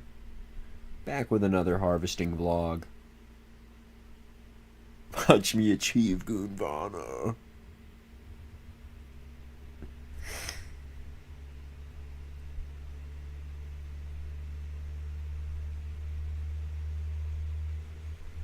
It's crazy because I feel like most of the time these streams will just be me talking at the screen and there's nothing going on the screen. Like, at all. Like, it's just me yapping and you see a blinged out cat with a fucking Doritos Locos taco. And, like, a post-apocalyptic world in the winter with some KEAS poetry. I was thinking about putting a clacks command earlier, like a really secret one, about figging. But I don't know if it should be like... I was thinking about an Urban Dictionary definition that would pop up and be a link. You know, like the Reddit one where you look up Reddit and it's that one guy talking about how he doesn't wipe. Hold on, let me see. I forget what it is. Hold on. What is it? I think it's that. Yeah, it's showering is overrated. That's what it is. It's the Reddit post about showering being overrated, the copy pasta. And we have to have another one. I want it to be something like it would be crazy if I did it as tornado. It's like anytime somebody said tornado in chat, it would pop up the figging definition. There's some that are pretty secret still, I think. Maybe not. What about Night? Dude, the Naeem's Diner command used to be a lot worse, dude. It used to be... Dude, it used to be... It used to be called Clay's Diner, and it was a lot worse. I mean, it was old. It was really, really old. But the command used to be called Clay's Diner, and it was a lot worse.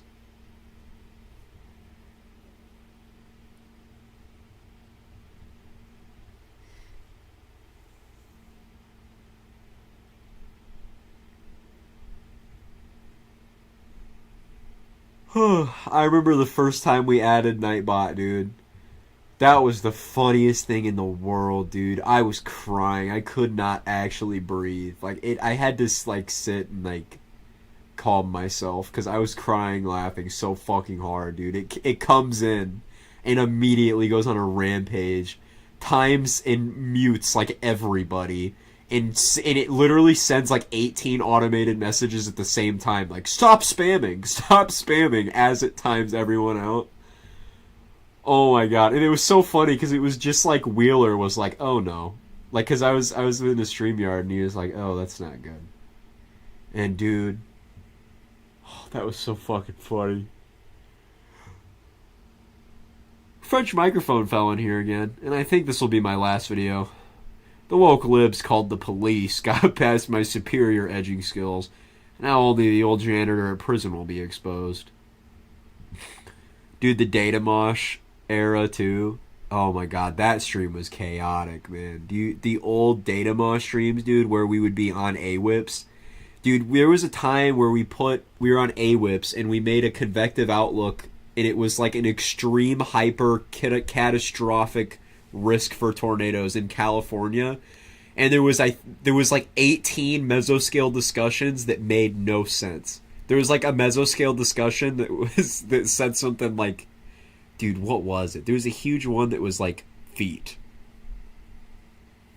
There was a really big mesoscale discussion over Salem, Massachusetts that said, you do not want to be a witch here. And then, God, dude, I remember there was like 18 Ryan Hall videos playing at the same time. There was Alan Walker's Faded playing. There was like, oh my god, I could find that stream, dude. I could probably find it. It was so chaotic. June wasn't even here. Barely anybody was here for that. That was when we were averaged like 6 viewers. That was so long ago. It was like...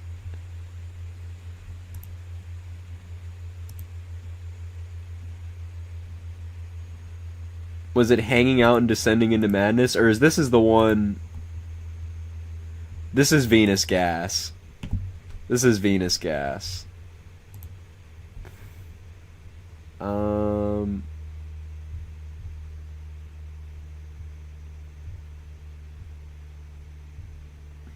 think it's hidden. I think it's privated.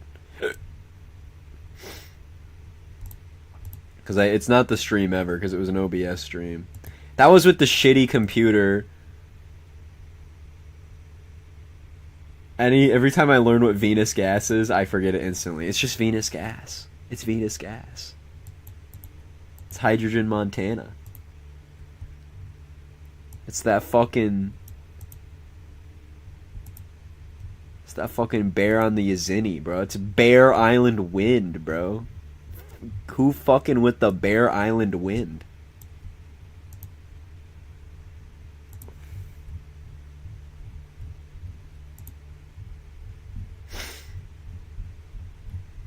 One thing about this is really random, but in Twister, you know how when Melissa asks about an F5, everybody drops their fucking fork? And it's like, and gets silent? And it's all dramatic, it's like, finger of God. Like, bro, they were sitting there talking about the Fujita scale, and you were sitting there explaining to somebody who's totally unaware of the Fujita scale. And you act like it's them asking about an F5 was out of question. Like, that is so crazy to me. Like, that wouldn't come up in the conversation, and everybody's like, oh. Oh.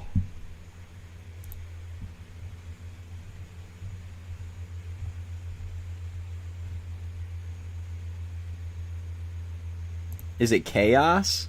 There's one called Chaos here. I remember my streams used to tell a story. Like, if you go back enough, you can see that the NSA was after me, and that they captured me, and that I was able to escape, and then they used to be titled, like, there was, like, by each part, like, there would be parts. Like, there was part 1, 2, 3, 4, 5, 6, 7, 8. I just stopped doing that. I wanted to have some organization to it. Yeah, stream part 8. Pure Insanity stream, I think is this is it. I can't play the audio because it is so fucking loud. It is literally just so many videos happening simultaneously. But you can see this is oh no, this isn't. Front. Listen how shitty my mic is, and look at how shitty the quality was. I can't believe anybody watched me. Hi, am I doing something wrong? That is a rare... No, I'm done. Dude, yeah, it's an extreme risk over LA with a dry line and a random tornado watch. Where's it at with the... Yeah, dude. Look at that, we got all these EF6... You know, all the EF6s going on. Yeah, in the huge risk area. And we had the... Yeah, dude. The risk maxed out at fair weather water spouts, and where's all the mesoscale discussions? Yeah, 900-foot flood possible. Oh yeah, but right over here, upgrade to Fortnite risk possible. Right over there. Upgrade to Fortnite risk possible.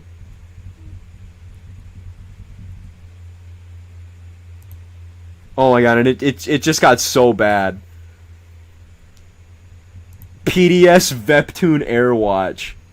PDS Alan Walker Faded Watch coming soon. Venus Gas. Death. May 3rd. Venus Gas. The Venus Gas. I think this is where I add the, you should not be a witch. Yeah, this is it. Yeah.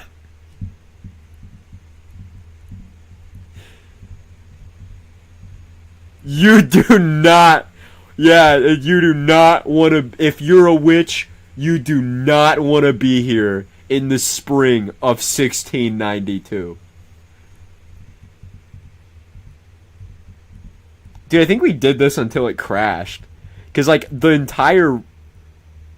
Oh, dude, the Keon.exe. Oh, my God. I forgot about Keon.exe, dude.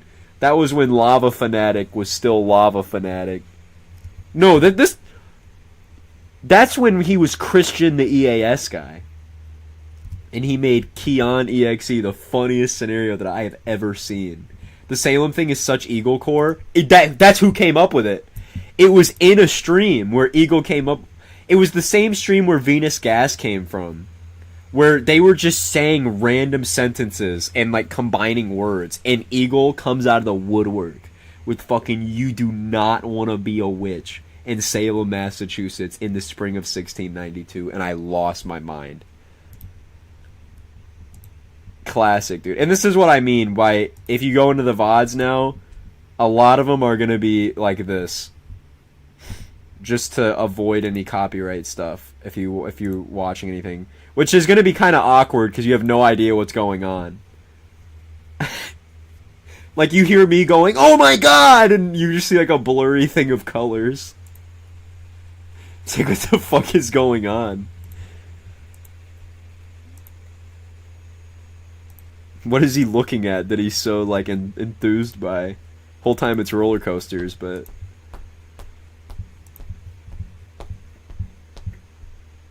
Oh, I'm gonna schlonk it. I'm gonna schlonk it. I'm getting excited. I'm gonna schlonk it. I'm getting too excited. I'm getting too excited. I'm gonna schlonk. I'm gonna schlonk. I'm gonna schlonk.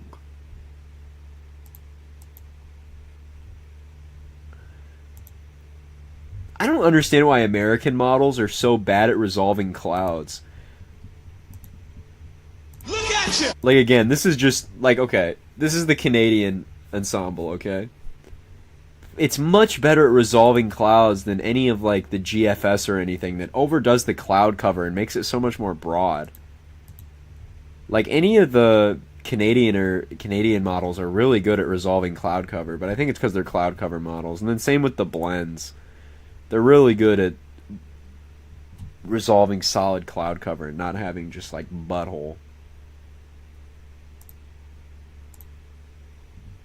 I'm hungry as fuck, man, but it's 4 in the morning. I can't be like, Oh, I better go get some Taco Bell.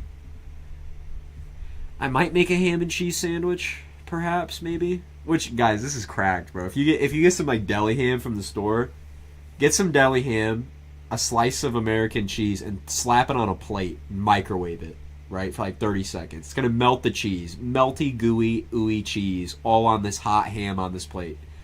Get some toast, slap the hot ham that you microwaved onto the toast, slather it in mayonnaise. You have an instant ham and cheese that is so fucking good. You do not want to be a trilobite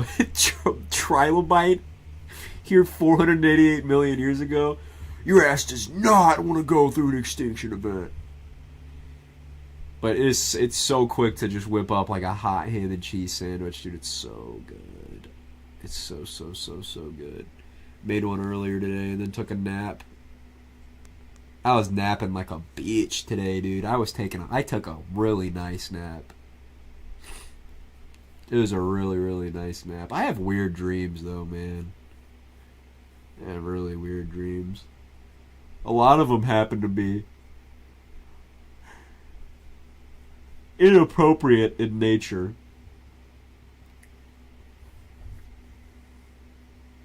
And I don't want them to be. Sometimes. Sometimes it's like, why is this happening?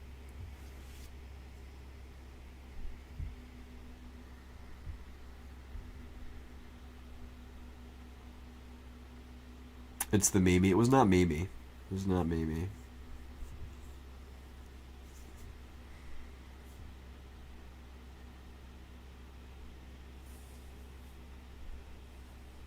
My sleep schedule was fixed yesterday. We're already back to square one, dude. We're already back to this shit. I gotta get an easy pass, bro. I'm tired of going through these fucking tolls. Bro, you know what came in the fucking mail, by the way? $70 from the state of Illinois.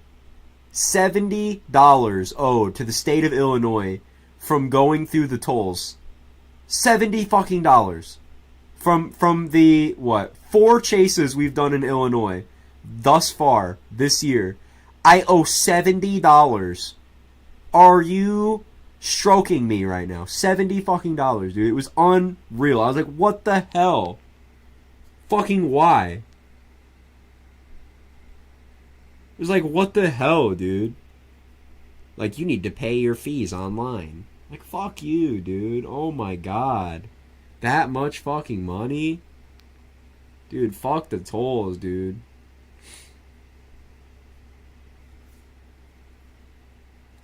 Going through Gary, Indiana, I bet racked up all that money, dude. It's consultation money.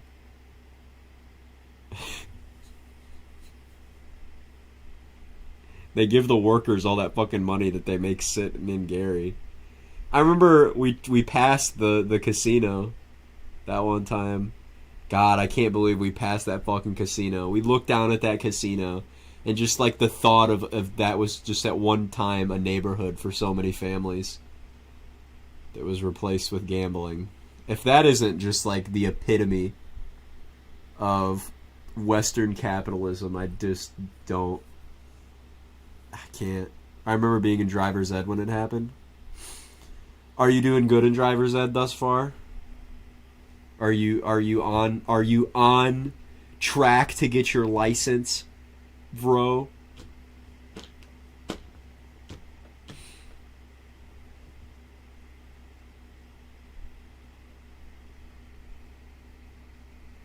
Yes, throw. Good shit.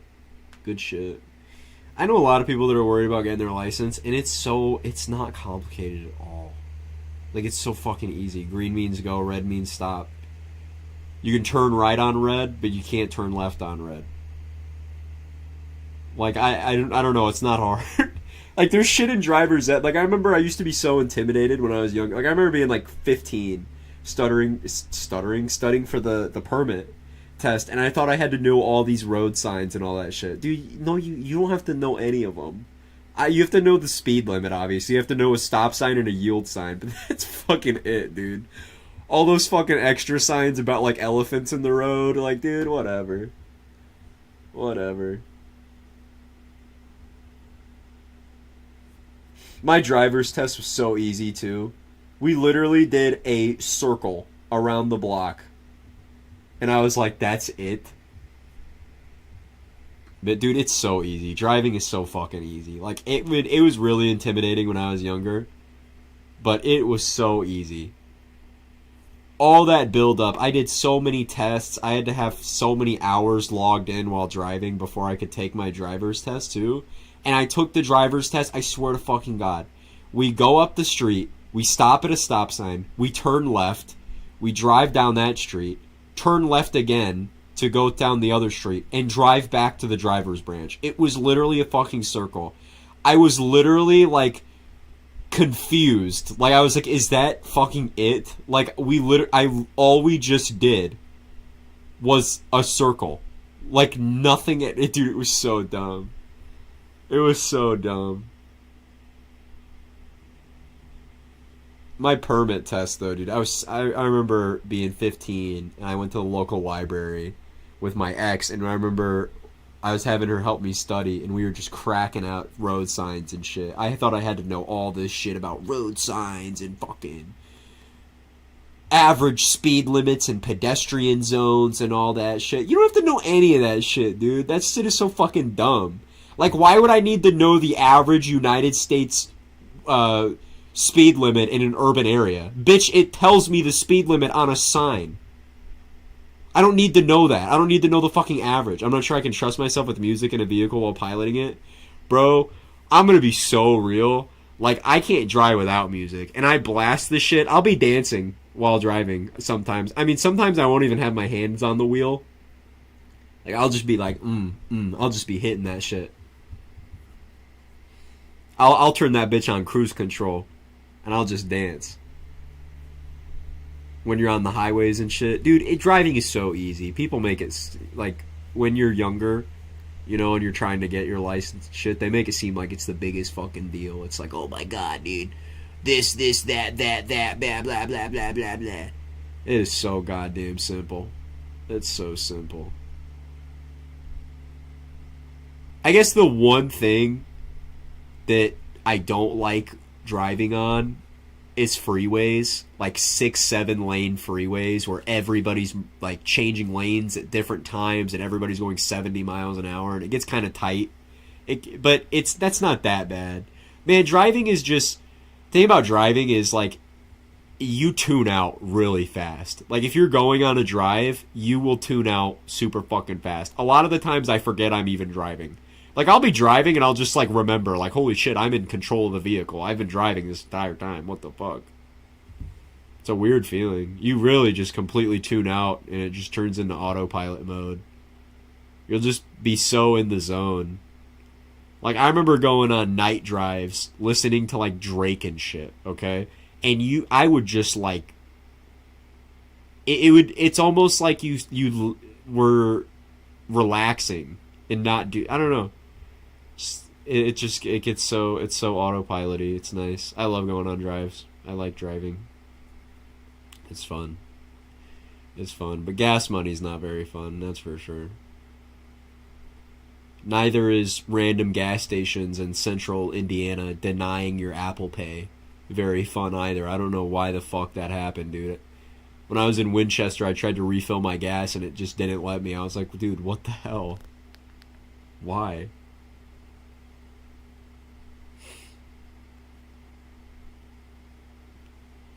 And dude, Winchester has already recovered really well. It already looks pretty good.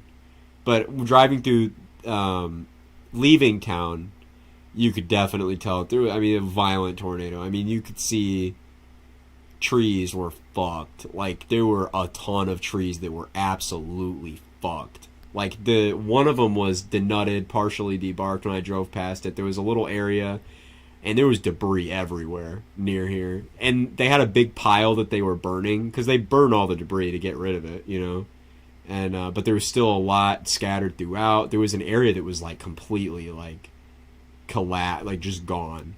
And the tree there was debarked and shit. There was a windmill that got its, one of the blades, like, ripped in half, and it was hanging down off the windmill. And I didn't even see shit about that on Twitter or anything like anything like that. But there was a windmill that had like one of its blades like ripped in half, and it was just hanging. And I was like, holy shit! I mean, it was a violent tornado. It's safe to say they could have probably gone. They could have probably gone EF4 there. But it was. Yeah, I'm glad they're doing alright, though. But it kind of looked like people were tweaking a little bit when it started raining, which is sad. Because then you know that people are kind of, you know, traumatized. But people were really nice there, too. Really, really nice. I remember walking in and the dude, the gas station cashier looked like he was fucking having the best day of his life. I don't know if he just drank too much coffee that morning, but I mean, he was a happy-ass guy. it's cool to see that, like, through all that adversity, that, you know, the human spirit prevails. You know what I'm saying?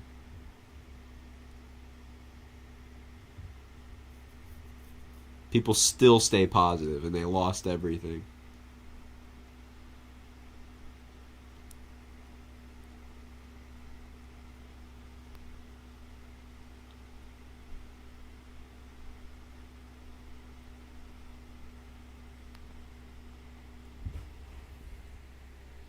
I also love the indomitable human spirit.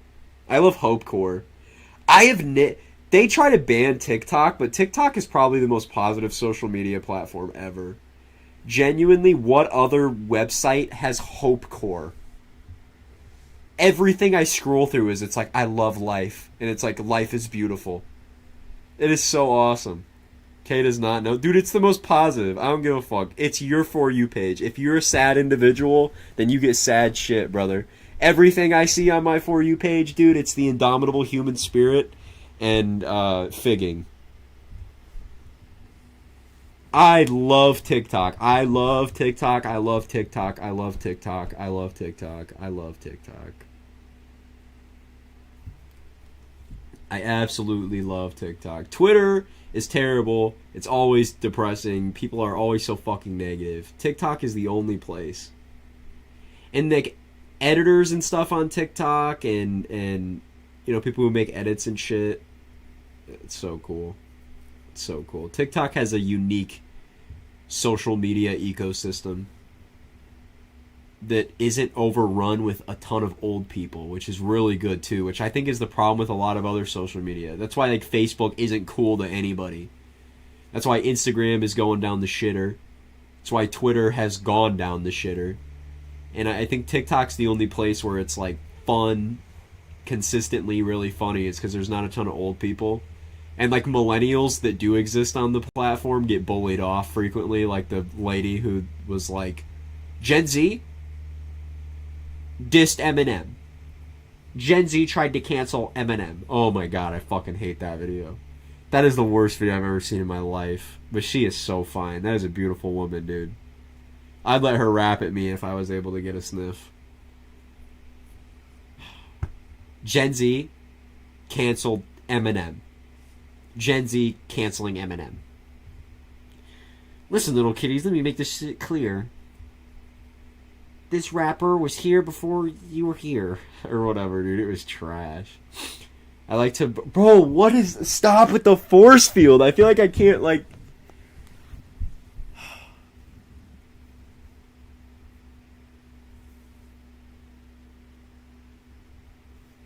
What about Daniel Larson, though? That's a fucking individual right there. I'm a little late on the Daniel Larson lore, but apparently he's trying to flee the country.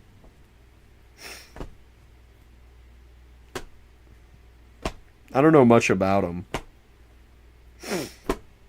But I know he's extremely mentally ill. And really weird. Pee-pees. Bro, what was with being a little kid and calling that shit a pee-pee, bro? Pee-pee's so weird. Like, I got my pee-pee.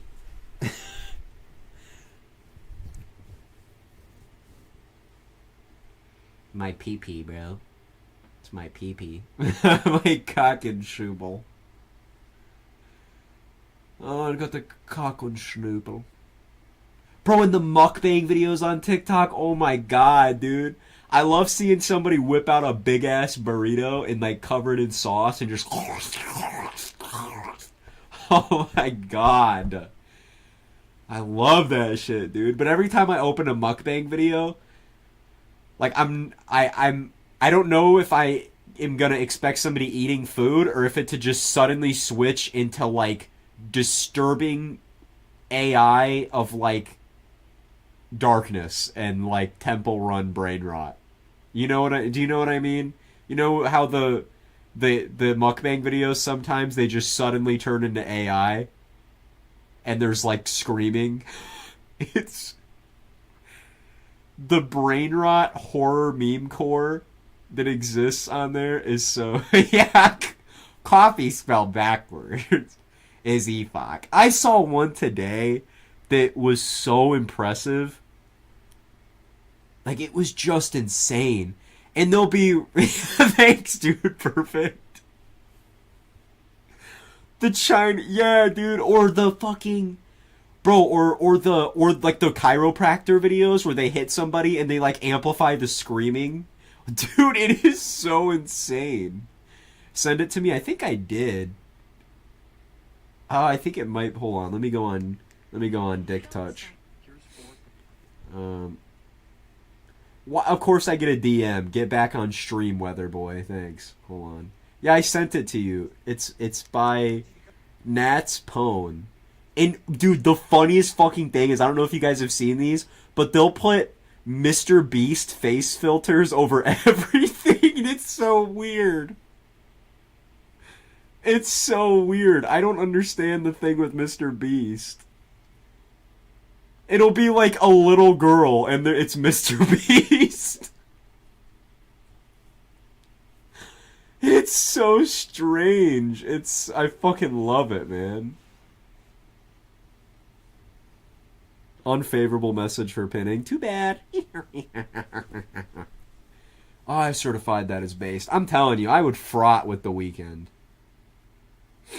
I really would. I'm telling you. I would dock with The Weeknd if he was singing in my house. My house. Can't believe he's Canadian. He's from Toronto, though, so he's got like he's kind of cool, I guess. I like to make... Bro, oh my god. I feel like everything I say gets deflected by this, like... thing. Do not look at my Instagram.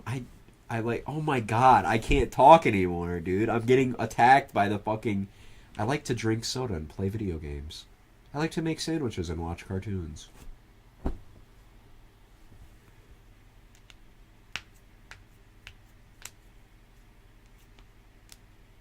I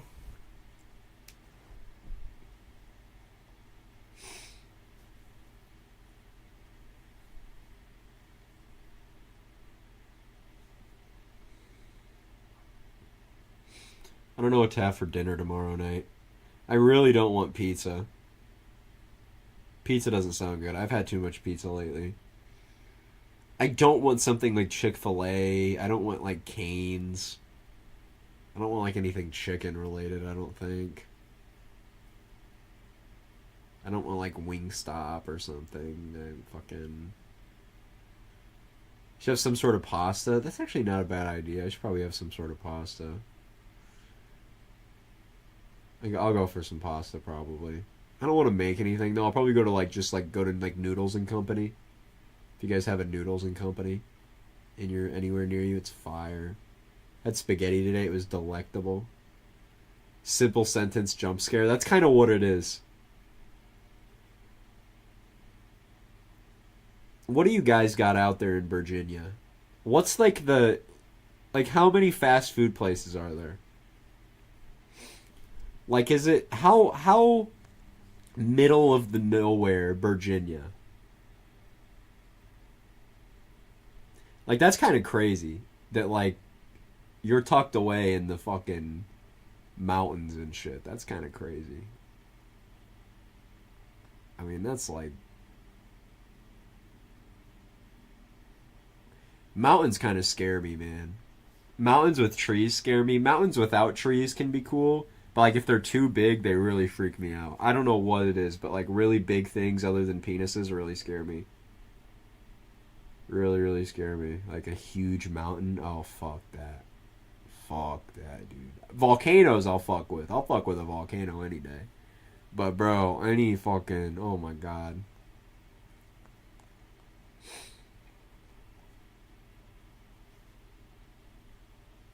I fuck with mountains heavy. I feel like it would be... Bro, but, like, you got fucking, like, demons, dude. I swear to God. Like, out there in the middle of nowhere. Fuck, bro. There's gonna be, like, a fucking...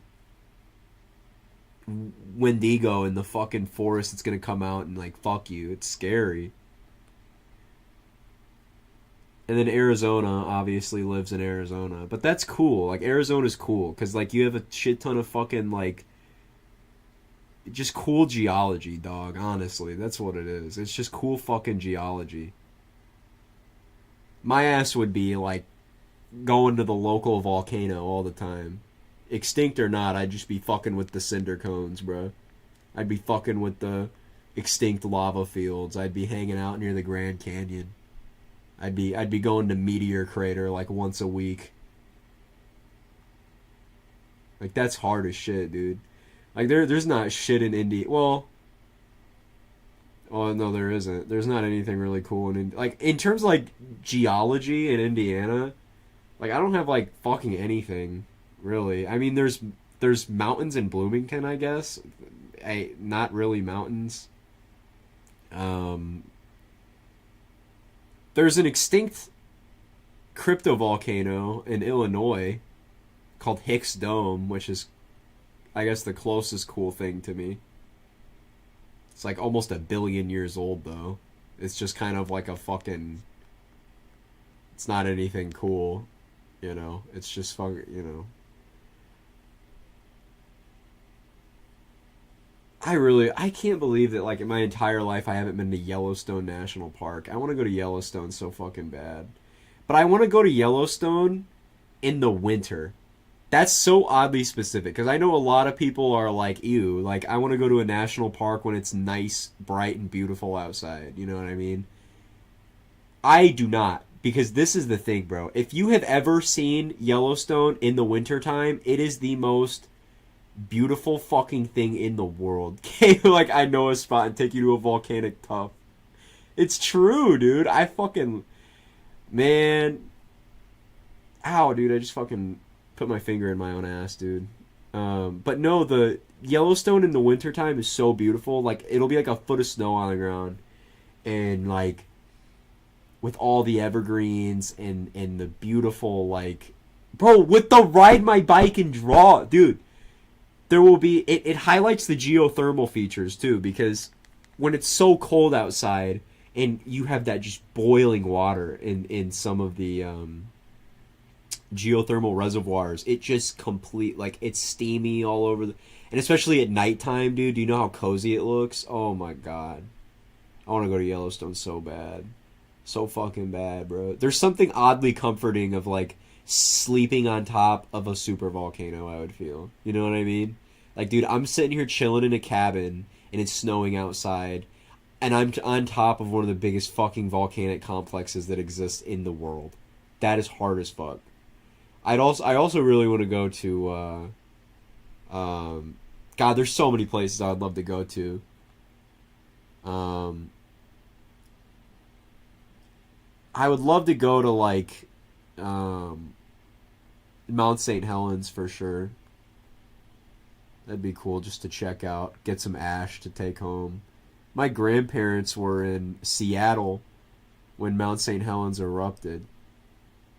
And they were driving in that general direction and they saw the ash plume and everything and they got ash all over their... Because there was a ton of ash fall. And it got all over cars. And so my grandpa got this mason jar and he scooped it off of this car that was covered in like a feet of... not a foot. Like a couple inches of ash and put it in this jar. And then they got some of the ash and it was turned into a vase. Because that's what they do with some of the ash is they... It actually became a big thing after Mount St. Helens erupted, was to turn the ash into glassware. It makes really beautiful glassware. It makes really interesting glassware. And then... Yeah, I'd like to go see Mount St. Helens. That'd be cool. The Three Sisters. There's 2 meanings to that. I would really like to go see some Three Sisters. I'd like to go to what's the volcanic park in it's Mount in California. It's like mini Yellowstone basically. There's the cinder cone and Lassen Peak. It would be the Lassen Volcanic Park, the national park, the Lassen Volcanic National Park. And then you have Lassen Peak there, which is a big volcano. But then you have like several volcanic complexes in that area. And then you have like a big cinder cone, which is like my favorite kind of volcano. Though they don't erupt. That is fucking dumb. It's volcano. They don't erupt after their initial eruption.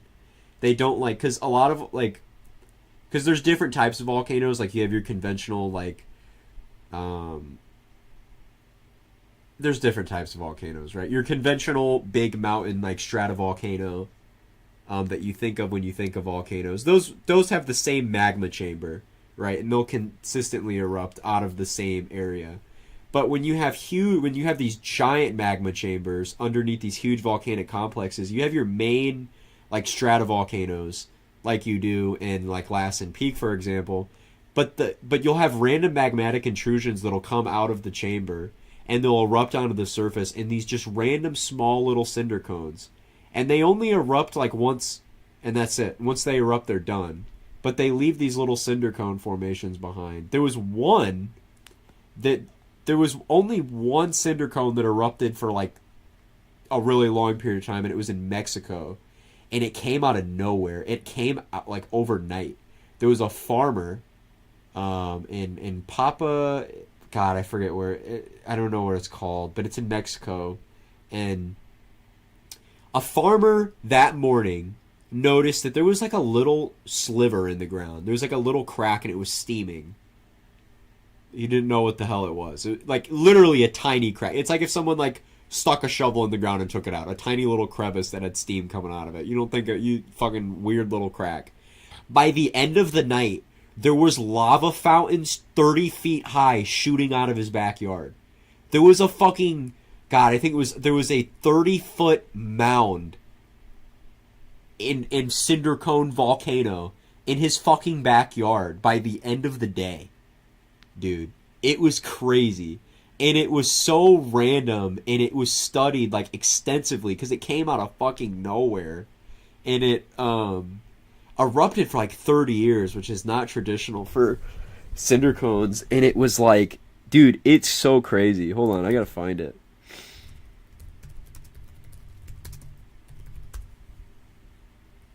Yeah, Pari Cutin. Pari Cutin appeared overnight. Overnight. Yeah.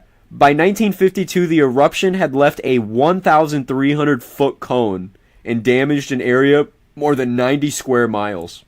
3 people were killed, 2 towns were completely evacuated and buried in lava, and 3 were heavily affected. Hundreds of people had to permanently relocate, and 2 new towns were created to accommodate their migration. This is it. This is the cinder cone. This shit appeared overnight, bro. Overnight. Literally overnight. Right here. Yeah, for weeks prior, residents of the area reported hearing noises similar to thunder but without clouds in the sky. This sound is consistent with deep earthquakes caused by the movement of magma. A later study indicated that the eruption was preceded by 21 earthquakes over 3.21 intensity starting 5 weeks before the eruption. 1 week before the eruption, newspapers reported 25 to 30 earthquakes a day, and the day before the eruption, the number was estimated at 300. Yeah, this was it. The eruption began at February 20th, 1943. A cornfield owned by Dioniso Polito. During the day, he and his family had been working hard on their land, clearing it for spring planting. Suddenly, the ground nearby swelled and formed a fissure 2 and 2.5 meters across. They reported they heard hissing sounds and saw smoke that smelled like rotten eggs. And then, literally, by the end of the night, there was fucking basically that, which is crazy, which is really crazy. But it was really unique in the fact that it erupted for so long, which cinder cones don't usually erupt for that long. They have their initial eruption and they stop. But the one in Lassen Volcanic Park is really cool because it goes into a lake. And all the lava, the eruption's a few hundred years old, but it's really fresh, like in the sense that it's like, hold on.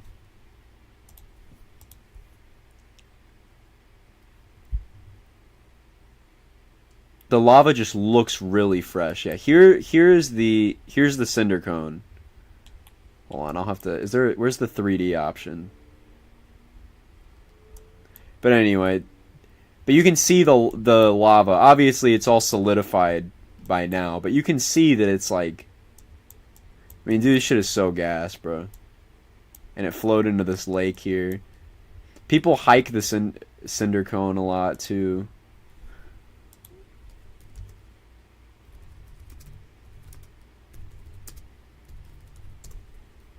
And there's a beautiful one at the center of, they call it Wizard Island, which is really hard. In Crater Lake. This whole thing is a caldera. And it erupted in VEI 7, like a borderline super eruption in Oregon. But, after that eruption, they had this little cinder cone. I mean, bro, that is so fucking beautiful. Like, bro, that is so hard.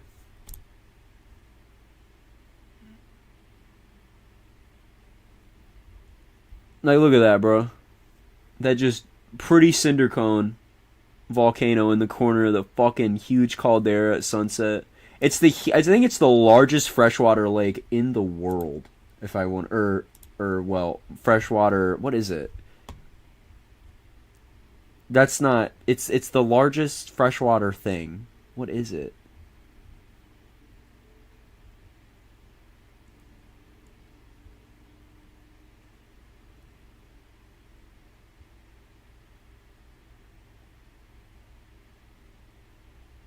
I don't know what, it's something like that. It's like the largest freshwater thing. Man, I don't like a lot of our policies in the United States, but the shit we do with national parks is so fucking hard. Our national park protection is unparalleled, dude. Like, if you litter in Yellowstone, you will be gunned down with 87 Tomahawk cruise missiles. But this is so awesome. So awesome. But Yellowstone in the winter, I need to show. Yellowstone in the winter has to be the coziest fucking thing ever. Like, come on, bro. Like, that is so cozy, bro. Yellowstone in the winter at night, bitch. Like, bro, do not sit here and tell me that this does not look like the coziest fucking place you could be on planet Earth. Chilling on top of a supervolcano. It would stink like hell, though, bro. Like, that's something that I think a lot of people have to get used to, is you're sitting on a supervolcano. It's gonna smell like rotten eggs, and you're gonna have to get used to it, because all that sulfur, your ass has to get used to it.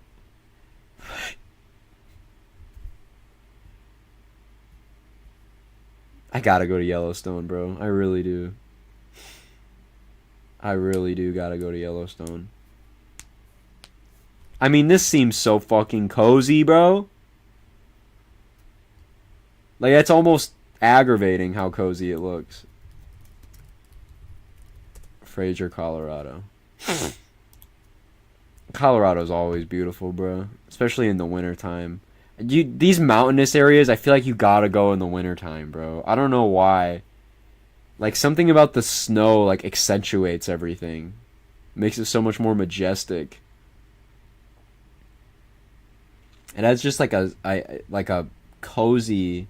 It had such a cozy feel to everything. I don't know. I'm a snow enjoyer. Kind of sucks that, like, I was sitting here complaining all winter that, oh my god, I can't wait to spring and summer for severe weather. And now that we're like entering spring and summer, I'm like, oh man, like, I kind of want the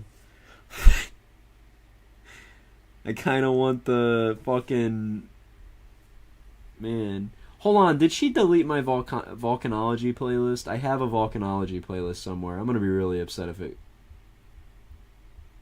if that's gone too. Man, my volcanology playlist is gone. Bro, come on.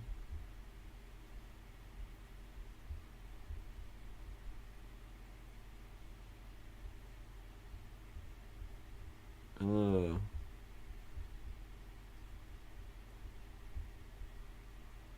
But yeah. We've been live for a minute now. It's time to go to bed. It's 5 a.m. So it's been real. It's been real.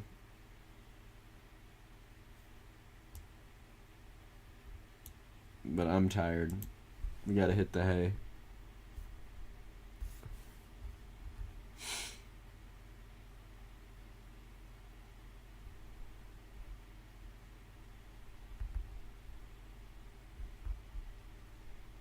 What'd you send me? Braden in the print. Okay. Good night, guys. Good night, good night, good night, good night, good night, good night, good night, good night.